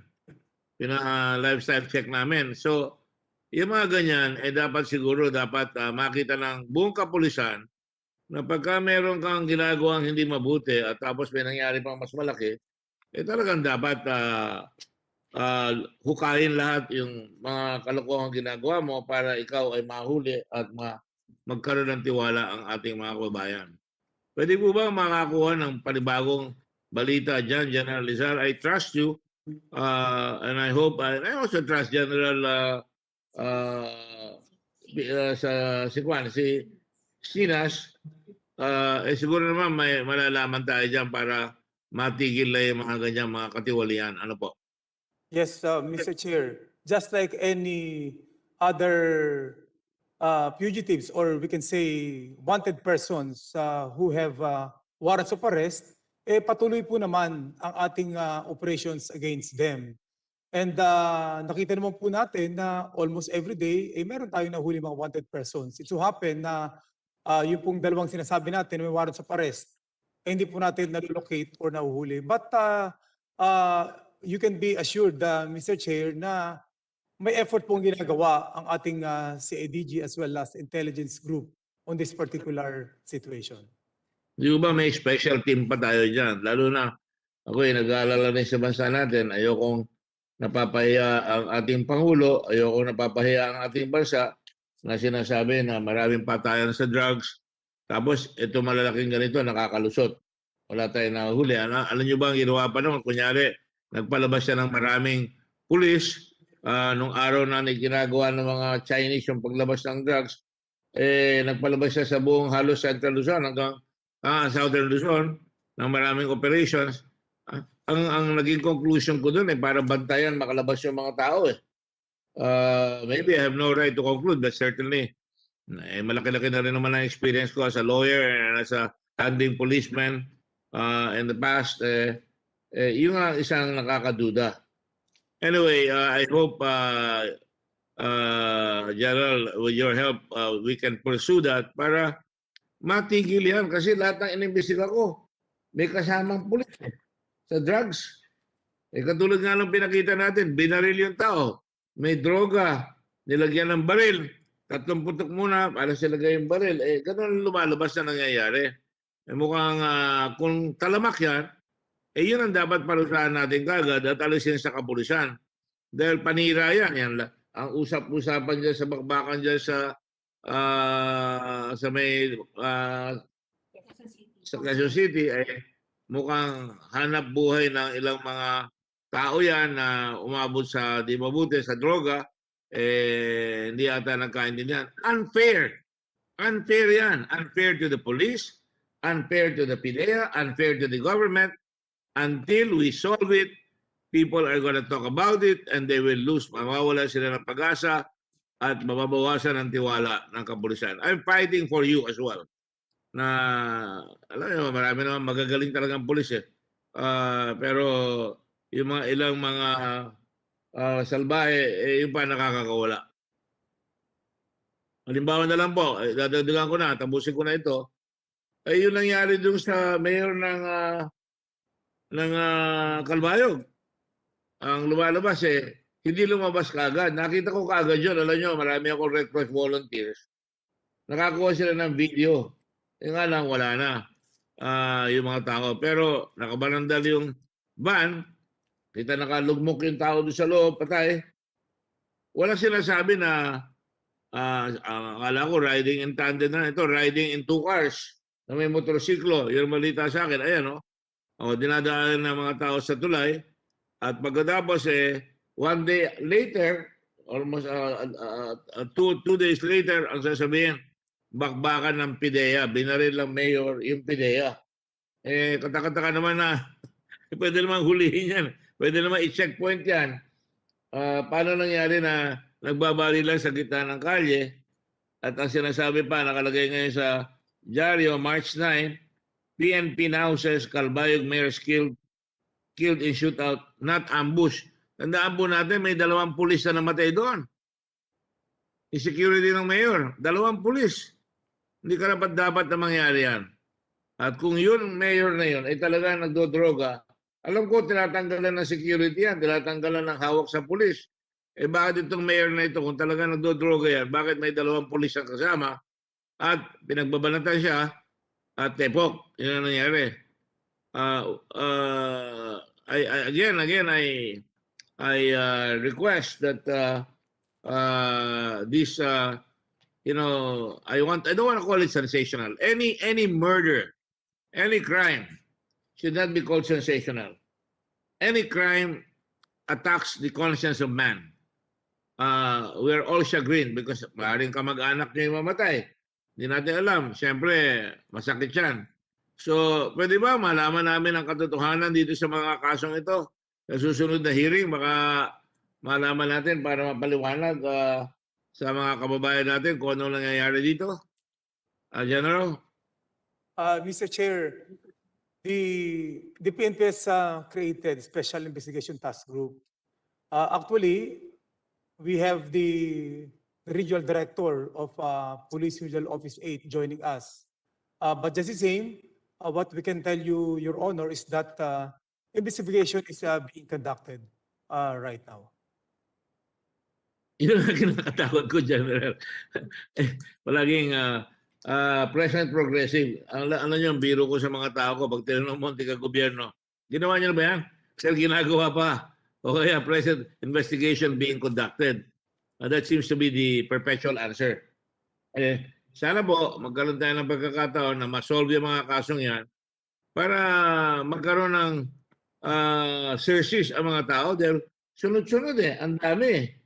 Pero yun, sinabi ko nga kanina, January 1 hanggang ganito 90 people have been killed, about 91 victims ng riding in tandem, 70 dead, at saka 20 injured, tinamaan, and 2 unhurt. Yung isang riding in tandem nga pati bata tinamaan doon sa may pier.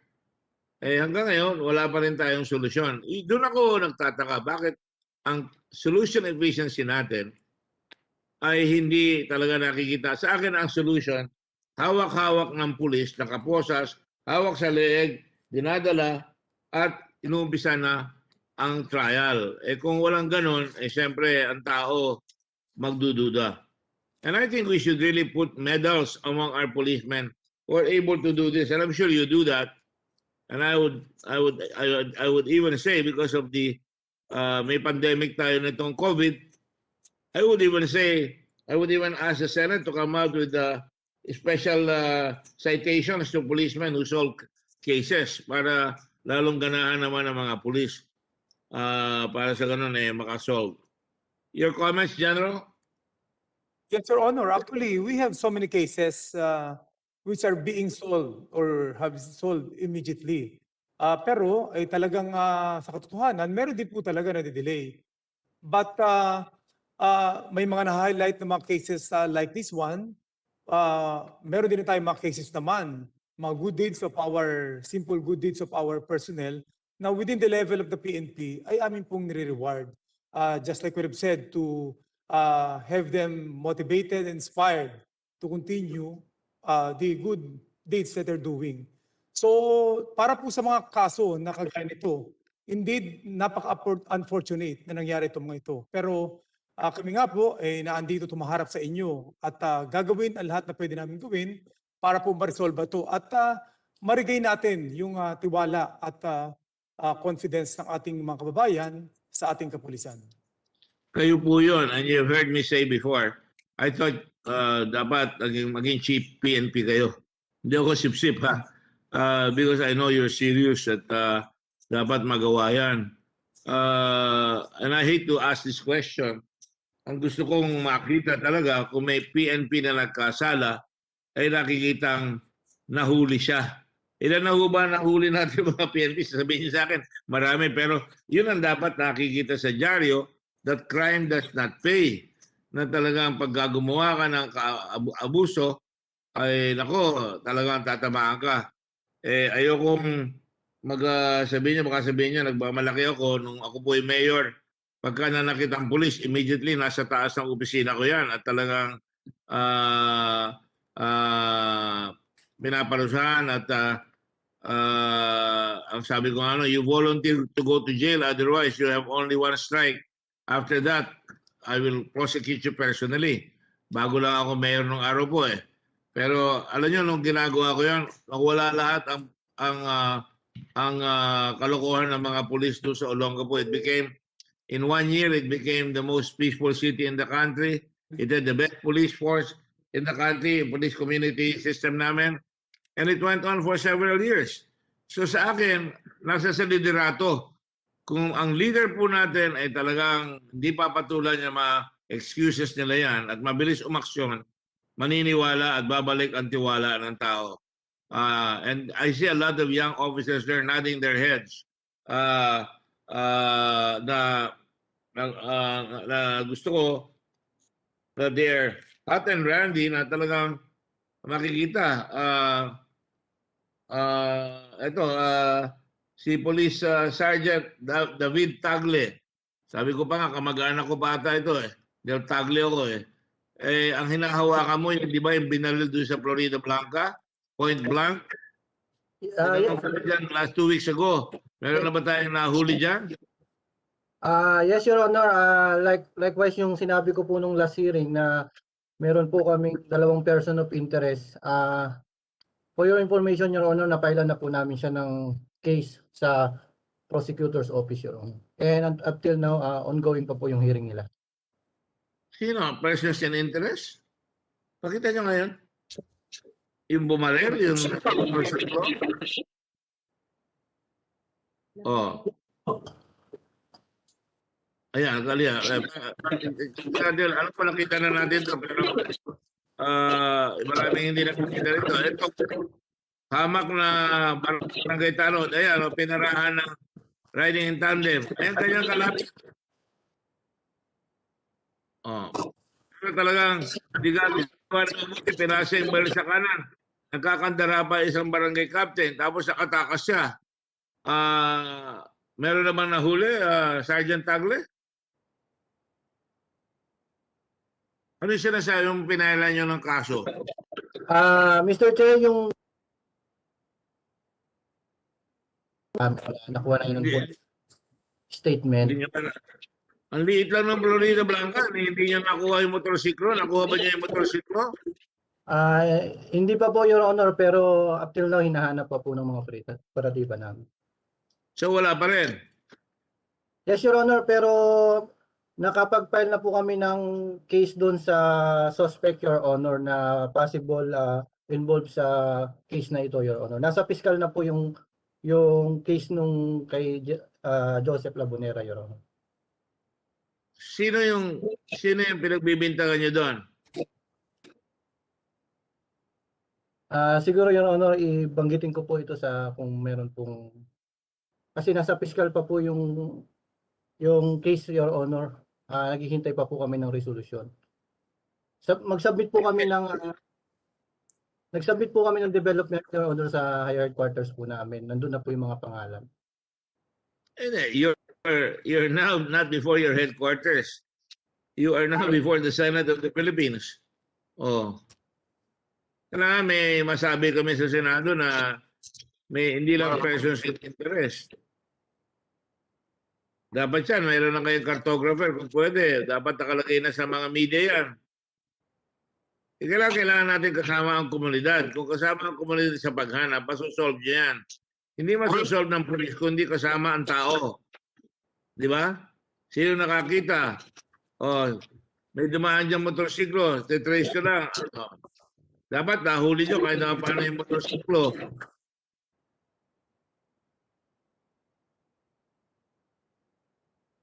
Sigurado, dapat kinuha nyo lang yung CCTV niya. Sino ang magsasalita para kay Lagunera? Labonera. Patay na siya. Sumusweldo lang na 500 pesos allowance yan bilang barangay tanod. Pinatay siya. Bakit natin pagka-aksaya ng panahon niya? Sabihin ng iba. Barangay tanod na yan eh. Pero hindi dapat gano'n. Dapat ulihin natin yung pumaril dyan. Oh. Tingnan ninyo, katanda na eh. Oh. Oh. Ayan oh. May harap dumabang bisikleta. Oh. Ayan. Wala pa rin yan. Oh, sino pa meron? Yun ang sinasabi ko, General, dapat talaga hinahampas natin yan. Andyan yung mga Gregorio, happy naman sila. Tingin nyo, kahit na paano yung mga Gregorio, natutuwa dahil na nakakulong na si Nuesca. Mr. Gregorio, Mark, Mantino, ano pa nyo? Okay ba kayo na nakakulong na si Nuesca? Opo, katatapos nga lang po ng hearing namin. Pinaresen yung isang witness at saka yung pinaresen yung humawak po ng video. Yung nag-extract ng video. Ano pakiramdam niyo at saka ng komunidad? Happy naman sila na nahuli si Nuesca, ganun ba? Opo. Yun nga po, ano rin po, ang gusto ng mga tao na nga dito, talaga pong sistensya na pagdusahan talaga yung kanyang yung kanyang ginawang karumal-dumal na pagpatay sa aking mag-ina. So, yun yung nakikita, mga kasama, including the officers of the PNP and all our guests here, na pagka nahuli at kinasuhan, the people are happy, are satisfied. Pero paano yung mga ibang tao na pinapatay na hindi na nasosolve? I know you know that. I know you know na kailangang masolve. There's got to be a very robust effort na mahuli ang mga yan. Hindi lang sasabihin natin na under investigation, talagang hindi natin dapat titigilan kagad. Katulad nga nun, ako mayor doon, hahanapin ko yung, kausap ko rin yung mayor, gusto niya rin masolve, nagbigay pa ata siya ng reward. Pero hindi reward dapat ang kailangan, saan napunta yung motorsiklo nung pumatay dito kay Labonera, sa Florida Blanca. Kung ganun lang yan, talagang lalakas ang loob ng iba. Di po ba? We want a police force that is well-trained. Meron tayong academy, may PMA tayo, may PNPA academy tayo. Dapat well-trained yung mga police natin na kinakatakutan katulad ng Royal Canadian Mounted Police. They always get their man. Nung araw, ang PC, always outnumbered but never outfought. Talaga may magandang mga slogan sila nung araw na mapaniniwalaan natin. Ang problema ngayon, kaya nga pati ang National Police Commission gusto ko rin magsindi dyan ng konti para yung mga administrative cases ay mas mabilis para talagang may katatakutan yung mga kapulisan pagka sila gagawa ng katiwalian. Kaya nga, yan lang ang aking pakiusap. Sino ba ang gustong gisahin yung mga pulis? Hindi ako nang gigisa Pero seryoso ako. Kailangan talaga magawa natin ang paraan po ito. And I'm sure General Guillermo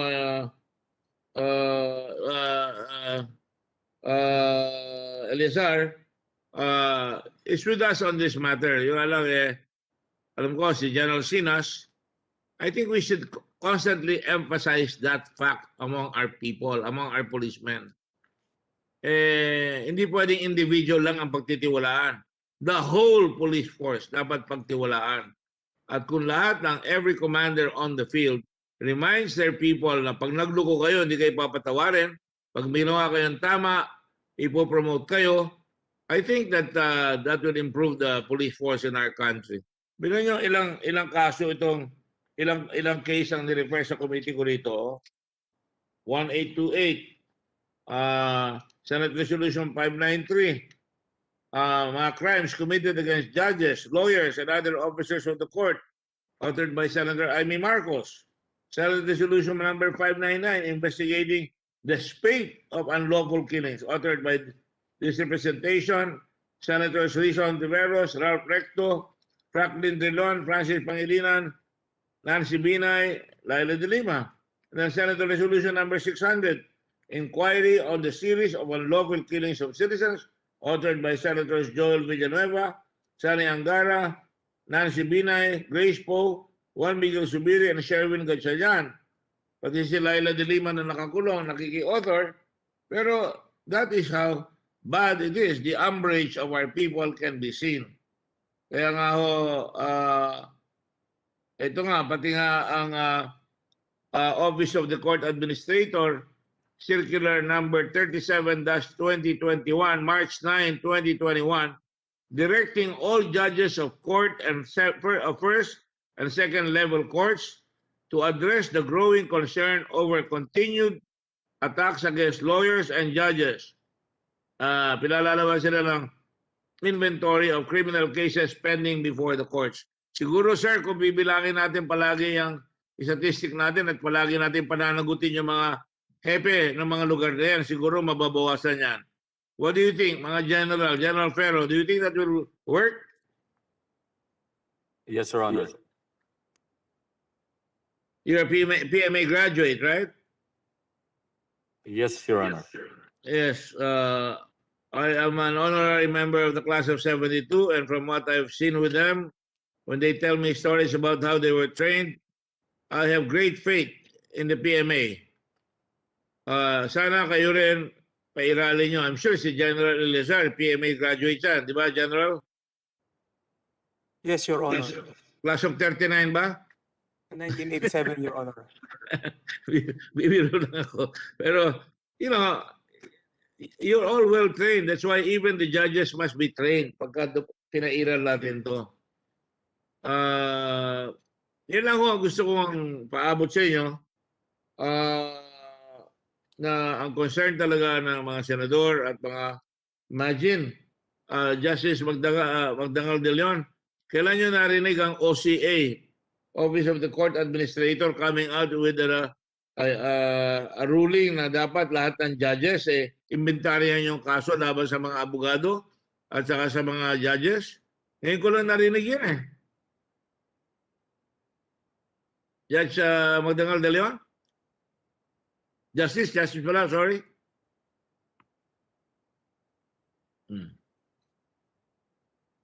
O si IBP. Egon Cayosa. Good morning, Honorable Chair. Good morning, sir. Ako, ngayon ko lang na-experience yan. Well, we welcome the OCA circular, Your Honor, because that was one of the items taken up by the IBP and the law groups during our meeting with the court administrator. And we appreciate the prompt action of the Honorable Supreme Court because we know that quite a number of cases involving killings or attacks against judges, fiscals, and lawyers are in court, but up to now they remain pending. So it is very good that they be inventoried and the causes for the delay be determined, because the undue delay in the resolution of these cases adds to the perception of impunity, which breeds criminality on the streets. So nakakatulong po ito. We also know that the DOJ, upon our request, is also ordering the prosecutors to submit an inventory of the cases pending before them for filing with the court. Nakakatulong ho na ma-monitor ito. IBP has dedicated staff to help monitor the movement of these cases. Importante ho na malaman ng mga salarin na binibigyan ng prioridad itong mga matagal nang nakabinbin na kaso. But sir, abogado at West yan, who speaks for the unwashed? Sino nagsasalita para sa mga taong katulad ng mga nakita natin na binabaril? Na yung tao na hindi ko kilala na nilagyan pa ng baril na parang laglag bala sa airport. Hindi sila kilala, wala silang abogado, hindi sila sikat sa society, papatayin na lang. At kung itong si Nuesca, hindi nakuha ng TV yan, di kawawa naman itong mga pamilya lang Gregorio. We have to speak for those who cannot speak for themselves. Di ba? Dapat paglaban natin. IBP, lahat tayo, mga pulis na matitino, ang dami naman ninyo, na Polcom, lahat yan. At ngayon, dinagdagan na natin ang korte. Kaya talagang lalong lumalakas sa loob ko na idagdag sa korte itong responsibility na ito. At ito napag-usapan rin namin ng ilang mga justices na panahon na para gawin yan nung araw pa. Yun ang sinasabi ko. Who speaks for them? Alam natin yung mga sikat. Ako, nung bata ako, panay mga sikat. Si Secretary Castelo, di ba, na nakulong yan, di ba? I don't know if General Guillermo Elazar remembers. Ang nakulong na kilala ko na sikat ng araw, si Castelo. At yung kay Moises Padilla, si Governor Lacson. Pero ngayon, bihira na ang nakukulong ng malalaking tao, lalo na sa kapulisan. Meron po ba kayo nababalitaan na bagong pulis na nakulong? Wala akong nakikita Kailangan rin nyo ng communication sa tao na pag may napatay, may nahuhuli. That's just a suggestion, sir. Yes, Your Honor. Even if hindi naman po talaga mga, sabihin natin mga generals, but we have senior officers who have been arrested in entrapment operation. Kagaya po na bagit nyo na yun po, sineshare namin sa public through the media para malaman nila na seryoso ang ating PNP leadership. And indeed, as I have witnessed sa ating po mga Chief PNP even before, ay talaga pong seryoso tayo na linisin ang ating hanay. At hinihinga namin po yung kooperasyon ng ating mga kabayan kasi kailangan malaman natin yun. And through our unit, ito pong ating Integrity Monitoring and Enforcement Group, napakarami po tayong nahuli. Of course, with the support of the community, na siya nagbibigay sa atin ng impormasyon to conduct operations against our own personnel. Tama ho kayo, General, and let me assure you this. Makahuli ho kayo ng malaki, I will do a privilege speech praising the police. Sometimes it's always good that the Senate of the Republic of the Philippines praises a policeman, good police work that led to the solution of a dastardly crime involving the killing of a small person, especially kung involved yung police. Kaya ako nagtataka eh. Nagugulat ako. Pakitigyan nyo nga, General, yung sa Mindoro, paano nakalusot yun? Yung Mindoro, akin na yung sa Mindoro. You see, Pimentel, at saka yung isa pa, kalahin nyo, nahuli sila, pumatay sila, tapos ngayon pinawalan na sila. Yung mga ganun, dapat malaman natin kung paano nangyayari yan.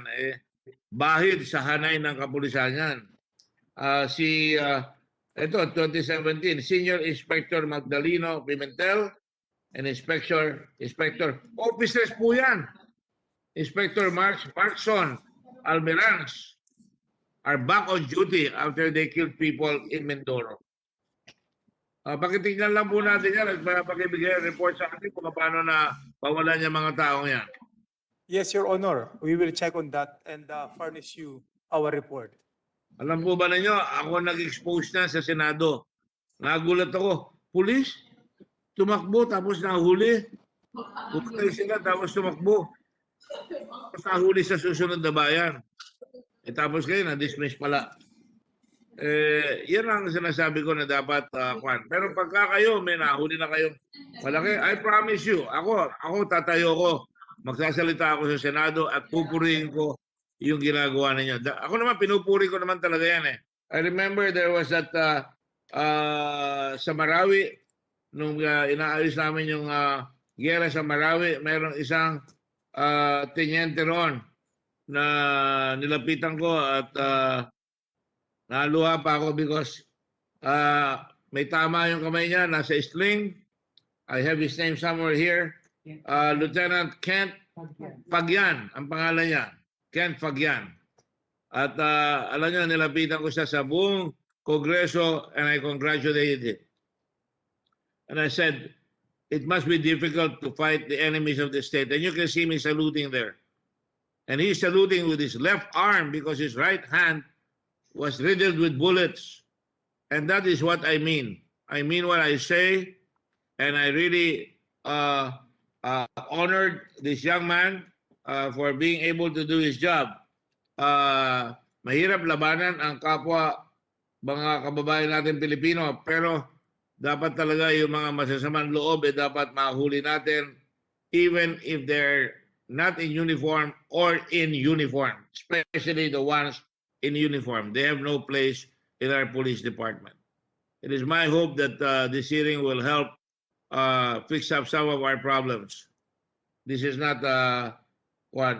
Can I get a position paper finally on the records of investigation ng inyong mga kapulisan, lalo na itong mga sinabi ko, ito sila Magdaleno Pimentel at saka si Almarens at saka yung iba. Saka yung sinasabi ni Mr. Tagle, ni Sergeant Tagle, baka kamag-anak pa nga kita, dapat mahuli mo yung tao mo. Yung ninuno natin si Colonel Tagle, yan ang unang lumabas sa revolusyon. Yes, sir. Na magtanggal ng ano. All right? So, Sergeant Tagle? Yes, Mr. Chair. Dapat makuha nyo, meron kayong motorsiklo, meron kayong mga testigo doon. Alam nyo, lahat ng nakikita ko sa CCTV. Kabibilang ninyo, pag pinakita ko sa inyo, pinakita ko na last time yan. Ang dami testigo. Bakit hindi na-pick up yan? We have to solve cases. Solve the cases. Yes, Mr. Chair. Hawak na po namin yung mga statement nila, sir, ng mga witnesses. So, submit na to sa prosecutor's officer. Waiting po kami for resolution dun sa suspect namin na naipila ng kaso, sir. Alam niyo, isa pa yan. Napag-usapan na natin last time yan. Hindi porke nahuli nyo, solve lang case. That's not solution. I suggested last time that we change the definition of crime solution. The crime solved. Ayan o, nakalagay. Case solved, nakalagay. Dapat yung talaga naikulong na natin yung mga tao. The offender has been identified. Oh, Mr. Sergeant Tagle, identified na yung bumaril? Yung allegedly suspect, sir, yung mastermind po doon sa pagbaril, Mr. Chair, yung po yung identified. As per statement po nung anak tsaka nung isang witnesses, sir. Nagsalita na anak, mabuti naman. Yung mastermind. Yes, Mr. Chair, yung mastermind po, accompanied by the one statement ng witnesses, sir. Kaya we believe with coordination sa fiscal, sir, is final po namin sa kanila yung case. Number 2, there is sufficient evidence to charge him. Marami na kayong testigo. Yes, Mr. Chair. The offender has been taken into custody. Until now, sir, nagkakandak pa kami ng follow-up operation para sa whereabouts nung mastermind, Mr. Chair. Dapat mahuli mo na yan. Copy po, Mr. Chair. The offender is being charged before the prosecutor's office. Sabi mo, nandun na sa prosecutor's office. Tatawagan ko ang Department of Justice, alamin ko kung ano talaga yun, kung totoo yan sinasabi mo. Yes, Mr. Chair. Yes, Mr. Chair. Let's call Secretary of Justice later on about that. Anyway, I guess if there are any more comments, we will send notice for the next hearing. I'd like to thank all the guests for your candidness. Forgive me if I have offended some people there. That is not my intention. Ang intention ko ay ma-solve natin itong salot sa ating lipunan na meron tayong mga kapulisan na hindi dapat ginagawa ay ginagawa. Dapat yan matapos na yung mga ganyan uri at dapat siguro sa umpisa pa lang kasi nagkakaroon tayo ng mga bata-bata na may grupo sila at yung kanilang hepe kung minsan pa nagsasabi sa kanila good job pagka nakamatay sila dapat matigilan ho yan. What is important is we establish the law, the rule of law in the mind of every policeman. Para yung mga anak ninyo, sabihin sa inyo na talagang kayo ay tinitingala ng lipunan. At marami naman sa inyong ganon. I have attended funerals of policemen in Olongapo na magagaling. Believe you me, you can ask about me in Olongapo. And I also support their families. Ang nagiging problema ko lang kung magkamisan pagkahabang nililibing may nag-aaway doon sa kabaong ng mga asawa. Pero and that's the truth as well. So dapat ingatan nyo rin yung extracurricular activities, baka nagkakaroon ng pressure na magawa tayo ng mga kalokohan na hindi dapat gawin. I think we have a pastor from the Bishop's Conference. Anong pangalan niya? Para matapos na tayo. CBCP, nasa Caritas, Edilberto Guyano. Sir? Lay member kayo. Yes, but I'm in charge of the Justice and Peace and Good Governance program of the Social Action Network. So the proposed bill, I think it's worth supporting. Anything that will lessen and reduce crime, especially abuses of policemen. I acceptable. And perhaps also your chair, your honor, yung mga tao kasi kung nasa province na ano yun, mas maganda yun dahil while there is also disadvantages and advantages, ay makasupport talaga yung mga tao doon sa identification of, during the trial of the maybe policemen being trial. So maganda yon. At siguro although it is not part of the bill, probably also concern of the church is the value formation of our policemen, because seemingly the loyalty of our policemen, they are, of course you have mentioned that they are served to protect the people, but somehow their loyalty is more on their superior rather to the constitution rather than to the country. And I think that is a problem, because kung superior ang yung susundin, ay may mga vested interest. And if they are concerned and they value their commitment to the country, of course the constitution, I think mabawasan yung ating yung problema natin. Kasi ang tinitingnan nila what is good for the country and not what is good for the organization of PNP or for the politicians or for the superiors. Yun lang siguro. Being a layman, sir, Yes. do you think the problem has gone out of hand already? Of course, sir. Of course, Your Honor. Mahirap itong nangyari sa 9 killings in Cavite, in Batangas, in Rizal. I think for ordinary people, kahit sabihin ng mga polis na mayroon silang legally implemented the engagement. Pero sa tingin ng mga tao talaga, and I think it value yung trust sa mga polis, and I think ito yung nag-decrease yung trust ng mga polis. Kasi Yung sinasabi niya yung nanlaban. Kaya yes, yung nakita natin sa TV kanina na pagkatapos babaril yung kahit na drug pusher yon, kumuha pa ng baril, pinutok pa. Kaya ka tinanong ko kanina si General Eliazar, pagka may encounter na gano'n, dapat tinitingnan kung siya ay may paraffin test, kung yung kanyang baril ay naiputok niya, dapat ma-account niya lahat yung bala niya. Tama po ba yan? Yes, Your Honor. Ang tingin niya ng iba is parang this what is happening now, yung killings of advocates or mga activists, is a continuation of the drug of war. Kasi parang ganun pa rin ang laban. I think the police organization should clarify this and para maayos sila, dahil mahirap yung ating mga mamamayan na walang tiwala natin sa ating kapulisan. Kasi pag ganun ay talagang wala ng rule of law. At I think we exist, our government, our organization, even the Senate, everything, we exist to protect the life of the people. But seemingly, hindi ganun ang nangyari ngayon. So, ang hirap. Pwede ba natin hingan ng tulong ang ating mga churches na pagsabihan yung mga bata na huwag mag-involve sa drugs, at kung may nagtitinda ng droga doon sa kanilang eskwela, ay i-report kaagad at kausapin yung mga principal at magsabi sa isang number sa police na may nagtitinda ng drugs doon para hindi na sila babarilin. At least makukulong naman yan. Di po ba? Yes, Your Honor.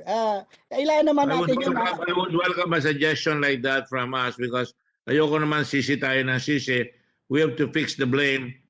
We fix the blame, but we don't ever fix the problem.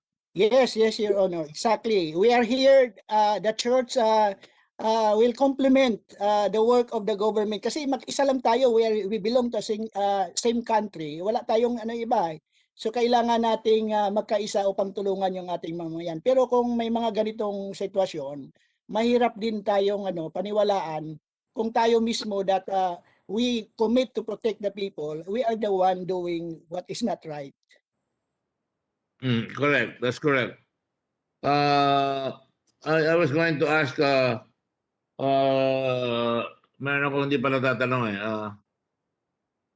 Sa Napol ko yan, natanong natin yan. Tatanong ko siya ulit. Excuse me.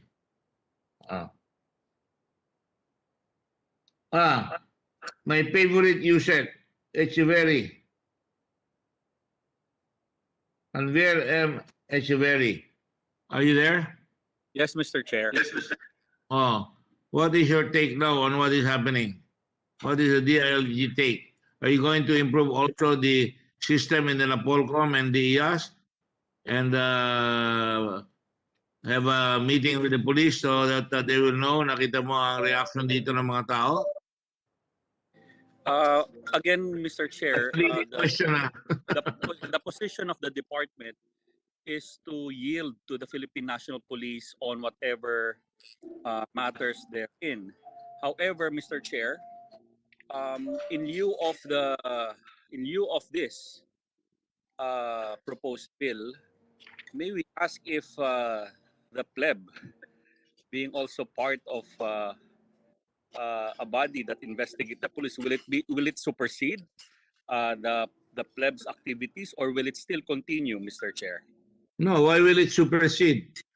That's the community arm that is involved with a policeman in a barangay that is fooling around, and that they can have quick justice if they are empowered by DILG. The problem is, and I will say this in no uncertain terms, DILG has not empowered these plebs. I gave you money, I got money for you. Hanggang ngayon, di pa nyo natatapos yung inyong sistema dyan. You know, you cannot just say the gano'n. Ang plebs, that's from the Latin word, the plebeians, mga masa. Kaya dapat gamitin ninyo yan. And the next hearing, I'm going to call you all on plebs because doon ako magigisa. Kung talagang kailangan maggisa doon, kailangan matulungan natin ang mga taong bayan. Do you agree, sir?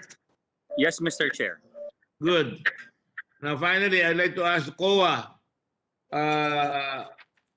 What is the take on COA on this matter? Attorney Ann Maureen Señarosa. Ann? Good afternoon, Your Honors. Good afternoon, Ann. This is Attorney Generosa from Legal Affairs Office of the Commission on Audit. The Commission on Audit already submitted its position paper, which was attached in the letter dated January 28, 2021 of the COA chairperson, supporting the reform initiative of the distinguished author of the proposed Senate bill to create a police court that will specialize in the disposition of complaints and violation of constitutional rights and PNP operational procedures committed by the members of the PNP. The Commission also has comments and recommendations on specific provisions of the Senate bill. It was discussed in detail in the above-mentioned position paper, Your Honors, for the committee, for this committee's consideration. And consistent with the constitutional mandate, Your Honor, of the Commission, appropriations allotted for the purposes relevant to the functions of the police, of the proposed police courts, shall be subject to post-audit to ensure that disbursements of funds are in accord with prevailing government accounting and auditing rules and regulations. So finally, Your Honor, the Commission on Audit also supports the legislator's intention to investigate and look for solutions to the growing number of extrajudicial and summary killings in the country, Your Honor. That's all po. Thank you. Thank you very much, Attorney Señarosa. I take it that the COA and I have been apprised of your position paper, and we thank you. And you're also chagrined, if not scandalized, at the fact that there are too many killings being perpetrated upon our people. Would that be correct? Yes. So I'm glad to know. And I think it should be a signal to all our police officers here na dapat pakinggan nyo yung mga sinasabi from COA to the lay people sa Kwan, at saka talagang huli nga ito para lang ayoko na kayo makita rito dahil gumagastos pa ang gobyerno para pupunta kayo rito. Si Raldi Manzanilla at saka si Romel Sandoval, mukhang nagchichismis kayong dalawa dyan. Ano ba nangyari na doon sa kaso ni Mayor Halili na binaril from afar by a sniper? Meron ba kayong balita dyan? Meron kayong i-report?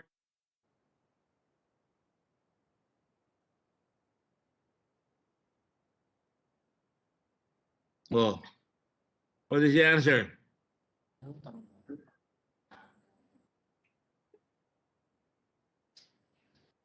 Did you hear the question? Give me a thumbs up if you heard the question. Sir, pwede pong paulit sir nung tanong sir. Ano na nangyari? Anong development sa kaso ni Mayor Halili ng Tanawan? Kayo may hawak, di ba? Yes, Kayo sir. habang nagpa-flag ceremony, pinakita ko kanina, binaril sa harap ng mga empleyado ng syudad ng Tanawan. Anong latest niyo dyan? Ayan siya. O yan, nakikita niyo ba yan? Nasa bilog? Your Honor, yung pong kaso po ni Mayor Halili ay considered po na cold cases, kaya ito po ay na-turn over po namin sa CIDG. General Pedro? Totoo ba yan? Yes, sir. Yes, Your Honor. What happens to a cold case? Nasa file na lang, cold case. Merong habol ba dyan? Parang pa rin investigation. Sir, yung CIDG po bilang main investigating body po ng PNP, pag po mga cold cases po at sila na po ang nag-handle. Pero parallel pa rin po ang investigation namin. So kung meron po kami mga latest development tungkol sa kaso na yon ay same pa rin naman po. It's between the CIDG and the local police ang nagtutulong po para ma-resolve po yung kaso ni Mayor. General Ferro, at the last hearing, I asked for the list of cold cases. I'll give you until this afternoon to send me the list of cold cases. I do not appreciate it when we ask for documents that we are not given the documents on time. Yes, sir. It was the time of the Senate. Yes, sir. Everybody, please be aware of that. It's not that we are being high and mighty. When we ask you for documents, send it to us so we can study it. We're trying to help you. We're not your enemy. Yes, sir. Will comply, sir. Please do that because like I said a while ago, you sounded like a good officer, and I hope that we can get some services there. I just want to make sure that I'm able to ask all the questions that of the people I invited.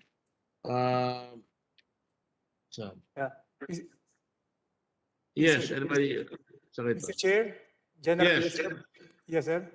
General who? General Lazar. Yes, sir. Sir, Mr. Chair, I would just like to give an update on the status of Senior Inspector Pimentel and Inspector Almendranes. Sir, based on Yes, sir. our record, they are already dismissed from the police service. These two personnel. So baka sir, iba lang yung nasa news, pero they were dismissed from the police service. But has a case been filed against them criminally? Sir, we will check on the criminal case, but definitely the admin case prospered and the penalty was dismissal from the police service. So we will give you other updates, sir, on the criminal case if ever. Now that's the kind of reaction that the people wish, and I thank you, General Elizar, because pag may narinig, I do that with my staff also. Pag may sinabi ako dito, may sinabi, narinig kami sa inyo, right away, hinuhukay na kagad ng staff namin yan. And I commend you for your staff for being able to give it to you right away. But we do want to see whether a criminal case has been filed against them, because that's very serious stuff. Use of a motor vehicle, they're policemen, and they shot people in a neighboring town, and then they ran away. At pinagmalaki pa, tropa tayo. Ano ibig sabihin nun? Pulis tayo, pareho tayo pulis, pagkabaro tayo. That's why we really have to go out and make an example out of these two people. So point na naging dismiss nga sila, pero wala pa rin. Ganun pa rin yun. Kakulong pa sila, di pa sila bibigyan ng talagang katarungan na dapat ibigay sa kanila. Finally, Attorney Kawili, I'm glad to see you. You're an esteemed friend and lawyer. I think you're the first president of the Philippine Bar Association. Well, not the first, but I am in the long line of many presidents of the Philippine Bar, which was founded in 1891. Well, I stand corrected. I wasn't born Yes. then yet. No, none of us were. Thank you. Thank you, sir, for inviting the Philippine Bar. Well, I thought we'd get your comments. And do you have any comments about this, being a esteemed member of the Philippine Bar? Well, I think that it will also help if we coordinate this matter with the Supreme Court so that the rules on venue, insofar as criminal cases are concerned, can be adopted by the Supreme Court so that the objective of this particular Senate bill can be attained. Please be assured. Please be assured that we are in contact with the Supreme Court on this matter. This representation sits on the board of the Judicial Bar Council. Supreme Court has asked me to file cases, to file certain bills, and this is one of the bills that we talked about, and we've already succeeded in coming out with bills that will affect justice in this country. So thank you for your remarks about venue. I think it's a very valid point. But all we want is to make sure that when somebody looks for his case, he knows which judge. We know if the judge is mollycoddling people, that should be, we know that he's doing his work, and that we should now have a commendation on judges that do their work fast, because this is a very specific type of case that involves the protection of the people. And you can rest assured that I'm sure I can get some of our friends to give rewards to the police who do their job, as well as the judges who do their job. Well, and I'm sure I can rely on you to give a hefty contribution for that effort. Thank you, sir. Thank you. That's part of the hassles of appearing in this committee. Thank you. All right, I think... General Lazar, Mr. Chair, please. Yes, General, please. Yes, sir. So another update, sir, regarding the two former police personnel. So a case of murder was filed against them, and eventually warrants of arrest were issued, and both of them are now detained.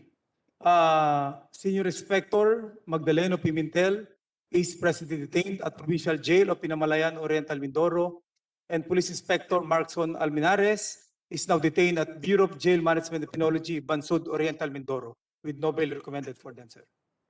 Thank you, sir. It would be nice if we could follow the progress of the case, not because I'm angry at them, but I'm angry at the system that seems to gather slow. I wish we had more police officers like you who can immediately inform the public of what's happening.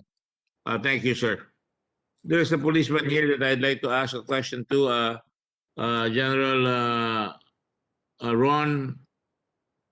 You're not Ron De La Rosa, sino yan?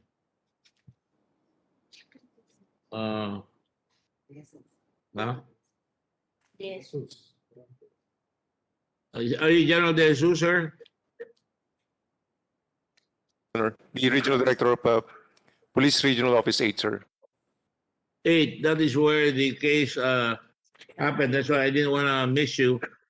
What is your view on the killing of Mayor Aquino? And how come it took 2 days before the PDEA came out that it was a shootout? Can you tell us directly what happened there, sir?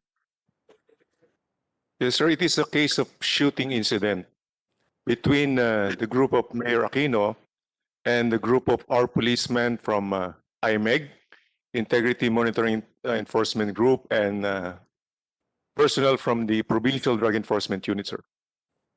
So that was a joint operation between the police department and the PDEA? Not PDEA, sir. IMEG, Integrity Monitoring Enforcement Group, and Provincial Drug Enforcement Unit of SAMAR. Okay, Provincial Drug Enforcement, not the PDEA itself. Now, Yes, sir. why were they not stopped in a checkpoint? Bakit sila nabaril sa kotse? Nakabulag ba yan? Pwede naman tayo mag-checkpoint. Di ba? Yes, sir. Hindi, sir, anti-illegal drugs operation yan. Paano po? Sir, there is not a case of anti-illegal drugs operation. Ano po pala nangyari dyan? Sir, actually, it's a, nagkaroon lang, sir, ng, it's a very unfortunate incident na, Mistaken encounter. it's simply a shooting incident na hindi, sir, nagkakilanlan both parties involved. Wow. That's very costly. Again, I Yes, go back to rules of engagement, sir. Was that followed? Who shot first? Were they stopped? Sir, Were they told you were a policeman? Did you identify yourself? Sir, based on our initial investigation and based on the accounts of our personnel, ang unang pumutok, sir, is the group of Mayor Aquino. So nag-respond lang, sir, yung ating mga from the group of IMEG and PDEU. Mga puliso yun naputokan kaagad. Dahil ang security niya, 2 pulis, hindi po pa. Yes, sir, on the group of IMEG and PDEA, 2, sir, yung namatay natin doon. And 1 was wounded. 2 sa pangkat ni Mayor? Both groups, sir, mayroong casualties. On the part of the group of Mayor Aquino and his security is also a policeman and his aide, civilian aide. And on the part of the IMEG and PDEU, 2 sa rin namatay natin doon and 1 was wounded. Wow, parang yun nangyari sa kanya, Quezon City. Commonwealth, ano? Probably, sir. Is there a virus going around? I hate to laugh at it, but tataka ako bakit, ano mo nangyari? Nagabulan? Yan ba, tinakasan yung checkpoint? Or paano lang nangyari? Wala, Sa sir. lubong, nagputukan? Actually, they are heading the same direction, sir. Pareha sila ng binabagta sa daan. Unfortunately, nung medyo, siguro, sir, posibleng sabihin na pinagdudahan ni Mayor yung grupo ng mga pulis natin. And then, yun, sir, nag-start na ng fire, ng putukan. So he had security threats. And ang nangyari, parang sino ang una pumutok? Sila yung Mayor. So dumipensa lang kayo. Yes, sir. That's very unfortunate. I can't believe na hindi nyo kilala yung kotse ng Mayor.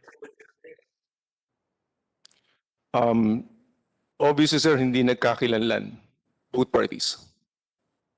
No, pero usually the Mayor has a vehicle na dapat kilala ng buong bayan. Nung araw ako, kilala yung kotse ko nung araw. Paano Mayor ako? Although may security, wala siyang hindi ko maintindihan yun eh. Can you give us a formal report on what happened? Because as sinasabi dito ni General Sinas, there was an exchange of gunfire between the 2 groups that resulted in casualties on both sides. The mayor's police escort and his driver died, with 1 civilian employee wounded. At the other vehicle, 2 police personnel also died and 1 were wounded. So matagal ang bakbakan. Maraming balang lumabas. Yes, sir.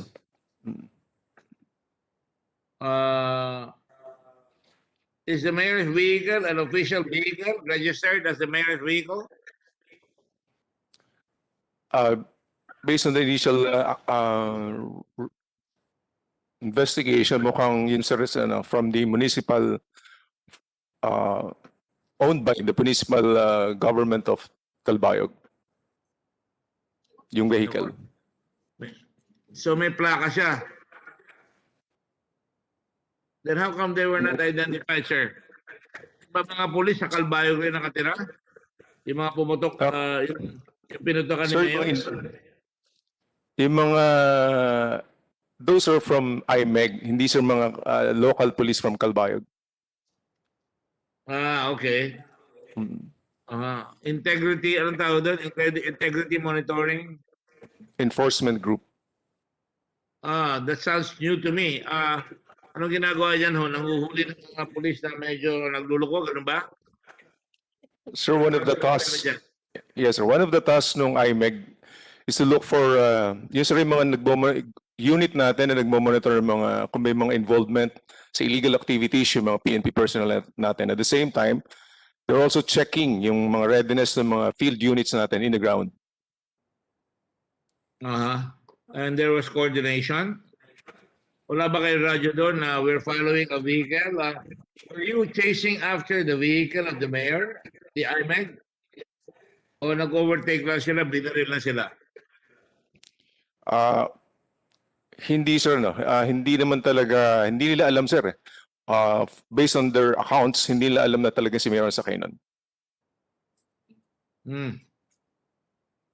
Well, nakakapagtaka kasi siyempre kung puputukan, mabilis rin yung mga pulis natin doon sa IMEG. Nakaputok sila at patay nila yung mayor, napatay nila lahat. Tapos sila rin tinamaan. General Elizar, are you going to conduct a higher investigation on this matter? As I mentioned earlier, sir, the Special Investigation Task Group has been created. And the national headquarters of the PNP is in full support of that investigation, sir. Meaning the investigation conducted by the regional commander? Yes, sir. So that was the directive of our Chief PNP. For the regional police regional office 8 to conduct the investigation through SITG or Special Investigation Task Group Aquino. Now, I hate to say this, General Ron De Jesus, if I'm not mistaken, De Jesus ba? General Ron, is there a report na there are reports na sinasabi noong una that the mayor was tagged as a drug and I hope I apologize to the family. I just want to get to the bottom of this. I really apologize to the family. Totoo ba na may involvement sa drug si mayor? As far as we are concerned, sir, we do not have any report on that matter, sir. So this is really a case of a mistaken encounter. I also have to ask this, sir. I'm sure before you got there, you also had a stint in intelligence.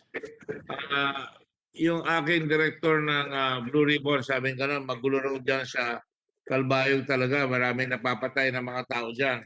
Is that true, sir? Parang may death squad. Not really death squad, sir. Medyo maraming killing incidents in that area. Iba't ibang factors, sir. May insurgency problem doon. May maraming criminal elements doon. So those are the things na contributing to the factors why so many killings are being happened in that area. And if there are many killings, we have to protect the civilians, don't we? So don't you think you should really create a more stringent enforcement or police visibility in the area so that they will think twice before they start coming around with their firearms? Yes, sir, we are doing that. Actually, nagdagdag na sir tayo ng mga mobile forces doon. Nandun na rin yung SAF. And we created a task group to attend to those crime incidents. Are there syndicated crimes being perpetrated in Calbayog, sir? Sorry po, sir, pakiulit. Sorry, sir. May syndicated, may mga syndicates pa dyan, like extortion syndicates or smuggling or gun running or drug selling. Meron ho bang ganyan sa Calbayog? Ang main problem, sir, is insurgency. So it's a big contributing factor. I see. And the insurgency situation is quite serious. Yes, sir. I see. Well, let me I hope you'll favor us with the investigation report later on. Not that we suspect you, but we just want to know, and I can report it to the Senate when I make my report here. I just want to express my sympathies to all those who died, both from the mayor's side to his family, the Aquino family, as well as to the policeman, his policeman, and the policeman of your group that died. And I hope that is really the case. The mistaken encounter, it's unfortunate na nagkamali, hindi nagkakakilalanan. Yung nga tinatanong ko, dapat bago kayo bago kayo, nung nagputukan ho ba, may radyo ba yung mga pulis natin ng ano yun? IMEX? Ano yun?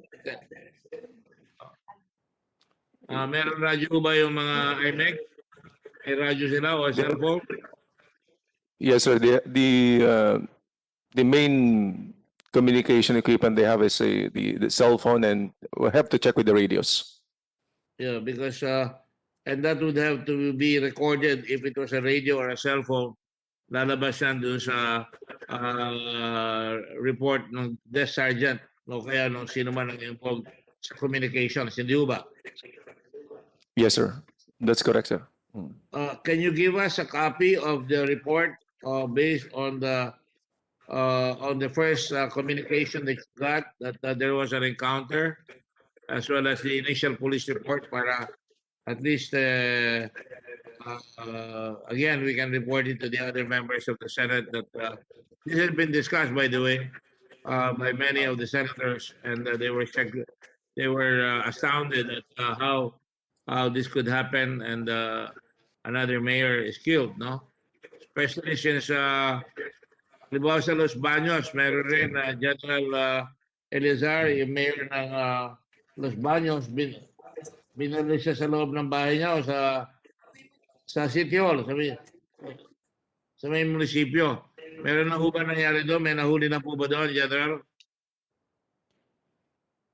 Ano pa ng mayor? Saan? Cesar Perez. I understand his brother was also killed. General, is that true? Previously. Sir, can you repeat the question, sir, please? Sir, lumipat na po ako sa Los Baños dahil napatay yung mayor sa munisipyo. Pero may nagsabi din sa akin na yung kanyang kapatid napatay rin previously in another incident. These are violent incidents that are happening, and they seem to be drug-related. Totoo po ba yun? Sir, we will check. I don't have the information about that, sir. We would appreciate that. Kasi kahit na, you will agree with me, kahit na drugs involved, pag pinatay na wala sa lugar, mananagot rin ng pulis, hindi ba?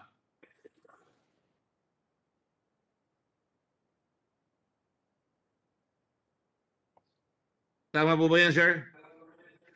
Sir, we are checking that query. Our CIDG Region 4A is here with us, checking on that information, sir. We will wait. There's somebody raising his hand. Yes, sir. Your name is? Attorney Rudolph Pularbal of the KBP, sir. KBP? Yes, sir. Kilisan ng bagong kapisanan ng mga broadcaster. Kapisanan ng broadcaster. Yes. I just wanted to contribute to the discussion a while ago, Your Honor, that there's a new development in the Calbayog mayor incident. Just this morning, a video was circulating to the effect that somebody approached the van of the mayor while the people in the community were kibitzing around it and shot at the people inside the van, even after the incident. This might be worth looking into, Your Honor. In other words, after the shooting, while the people were kibitzing around the vehicle of the mayor. Binalikan ba? Tinapos? Yes, I don't know the purpose, Your Honor. I don't want to speculate, but that is what the video showed. Can you submit the video to the committee, please? I'll ask our station to submit the copy, Your Honor. That would be very much appreciated. This was in the news this morning, Your Honor. Yes, we can also subpoena it, but I don't think we need to subpoena it. With your help, I'm sure we can get a copy of that po. Pwede ba? Yes, Your Honor. I'll ask our station to do it. Thank you po. Thank you. So, there you go, General. Mukhang may questions na naman tayo panibago dyan. Yes, sir. I also watched that video. This subject for investigation. Actually, sir, yung tinanong natin yung mga personal involved doon kung sino yun and yung mga witnesses. Wala, sir, klaro makapagsabi kung sino talaga yun, kung police ba yun or civilian. Pero kung makikita mo, sir, kung na-review, sir, namin yung video na yun, na walang klarong hawak na baril kung sino man yung nasa video na yun. Well, I suggest you investigate it. The gentleman from KBP, Mr. Hularbal, ang sabi ba sa inyo, buhay pa si Mayor nung binaril? Wala naman, Your Honor. In fact, we have not yet inquired into it. The video was just made available to us. Maybe That tama po yung point ni General na walang klarong dalang baril. It was only the gunshot sounds. May pumutok, may pumutok. Several gunshots. Several. Yes, Your Honor. If you can give us the names of the people that your folks. Yan ba yan? Yan ba yung video yan, sir? Iba, I don't know if that will run, but it's different because in the video this morning, there were a lot of people around the vehicle. Pero nakaputi siya, pumapasok siya doon eh. O yun, no? Yung kanang kamay niya nakapasok doon. At, ayan, may baril. Meron siyang long arm. Sir, hindi yung video na yun eh. Iba yan, Your Honor. Iba. Sige po. Maybe you can send it to us immediately. I'll ask our station. I'm from DZRH, Your Honor. I'll have it sent to your office soonest. Thank you, Reggie. Thank you. Thank you very much. It's one of my favorite stations, by the way. Nung pampanood na. Yes. Rudy, thank you. Thank you very much. Yeah, that's the kind of citizenship that we need. Na we have information, you can tell us or you can tell the police para makatulong tayo dahil I'm sure the police are not going to tolerate kung meron mga ganyan naman eh. Basta talagang nakikita wala sa lugar. Di ba, General Ron? Di naman yung papayagan na mangyari yan eh. Yes, sir. Yes, sir. That's correct, sir. Mr. Chair. Yes, sir. Yes, sir. Gerald, yes, sir. So I just give feedback on your query regarding the killing of former Mayor Cesar Perez of Los Baños, Laguna. A murder case has been filed already against the suspect, allegedly a gun for hire, but the suspect is still at large. So we just prosecuting him for the eventual arrest of the suspect, sir. So the suspect has been arrested, sir? No, not arrested, sir, but a case of murder has been filed already against the suspect. So he's at large? At large, sir, still at large. So we'll just follow up the case, sir.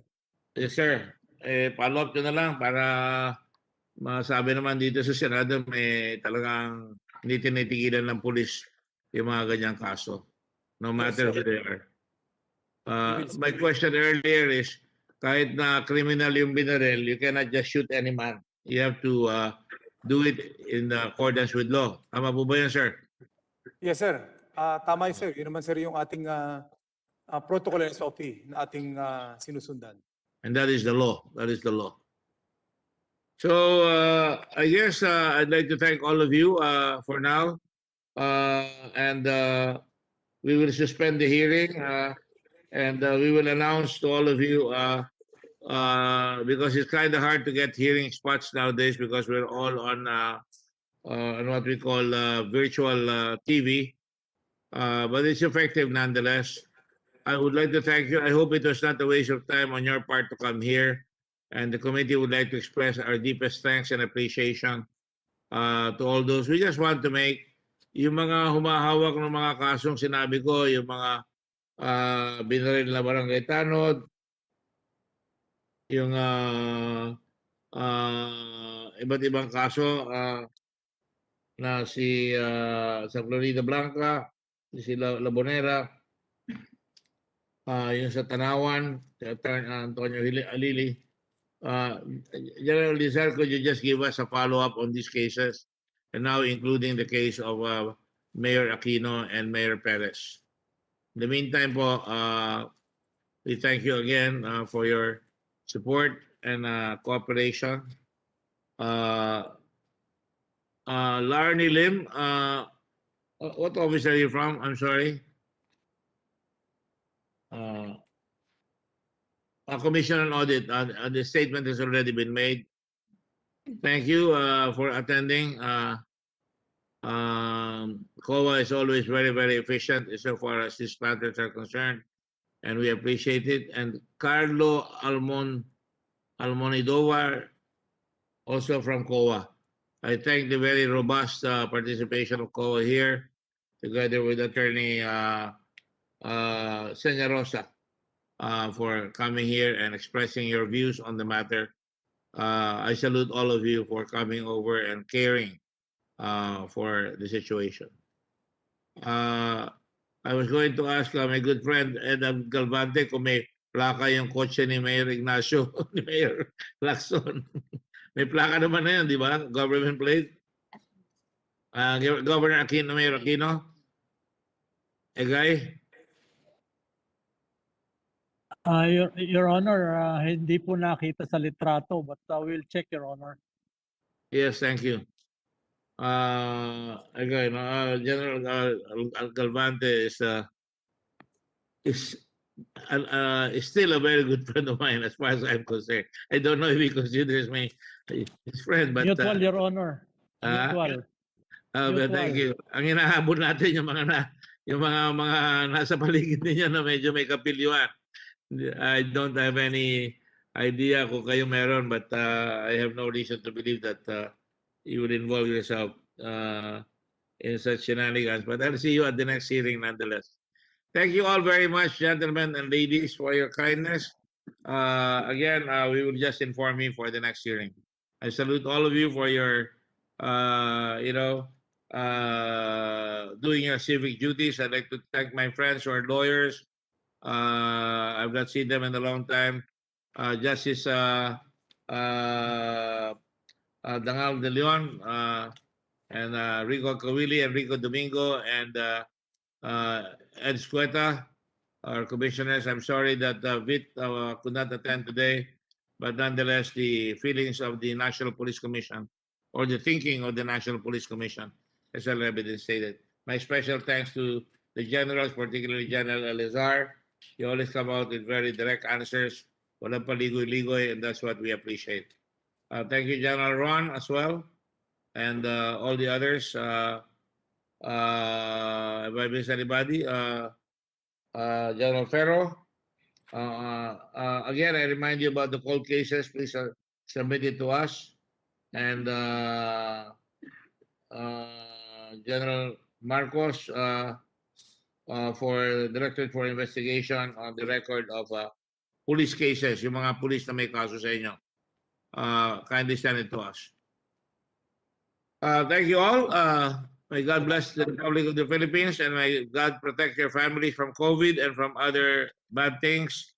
And I would like to bless also itong Undersecretary ng Local Government na Batang-Bata at saka my good friend Jojo of Metro Manila, who does yeoman's work in helping us quell COVID.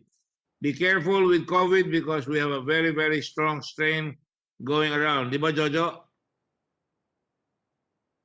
Marami tayong COVID ngayon. Yes po, Senator. Talagang kailangan mag-doble ingat po ngayon yan.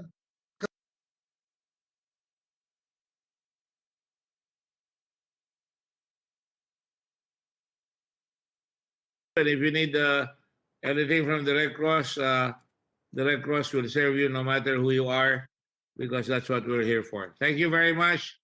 Mabuhay ang Pilipinas. Take care. Stay safe.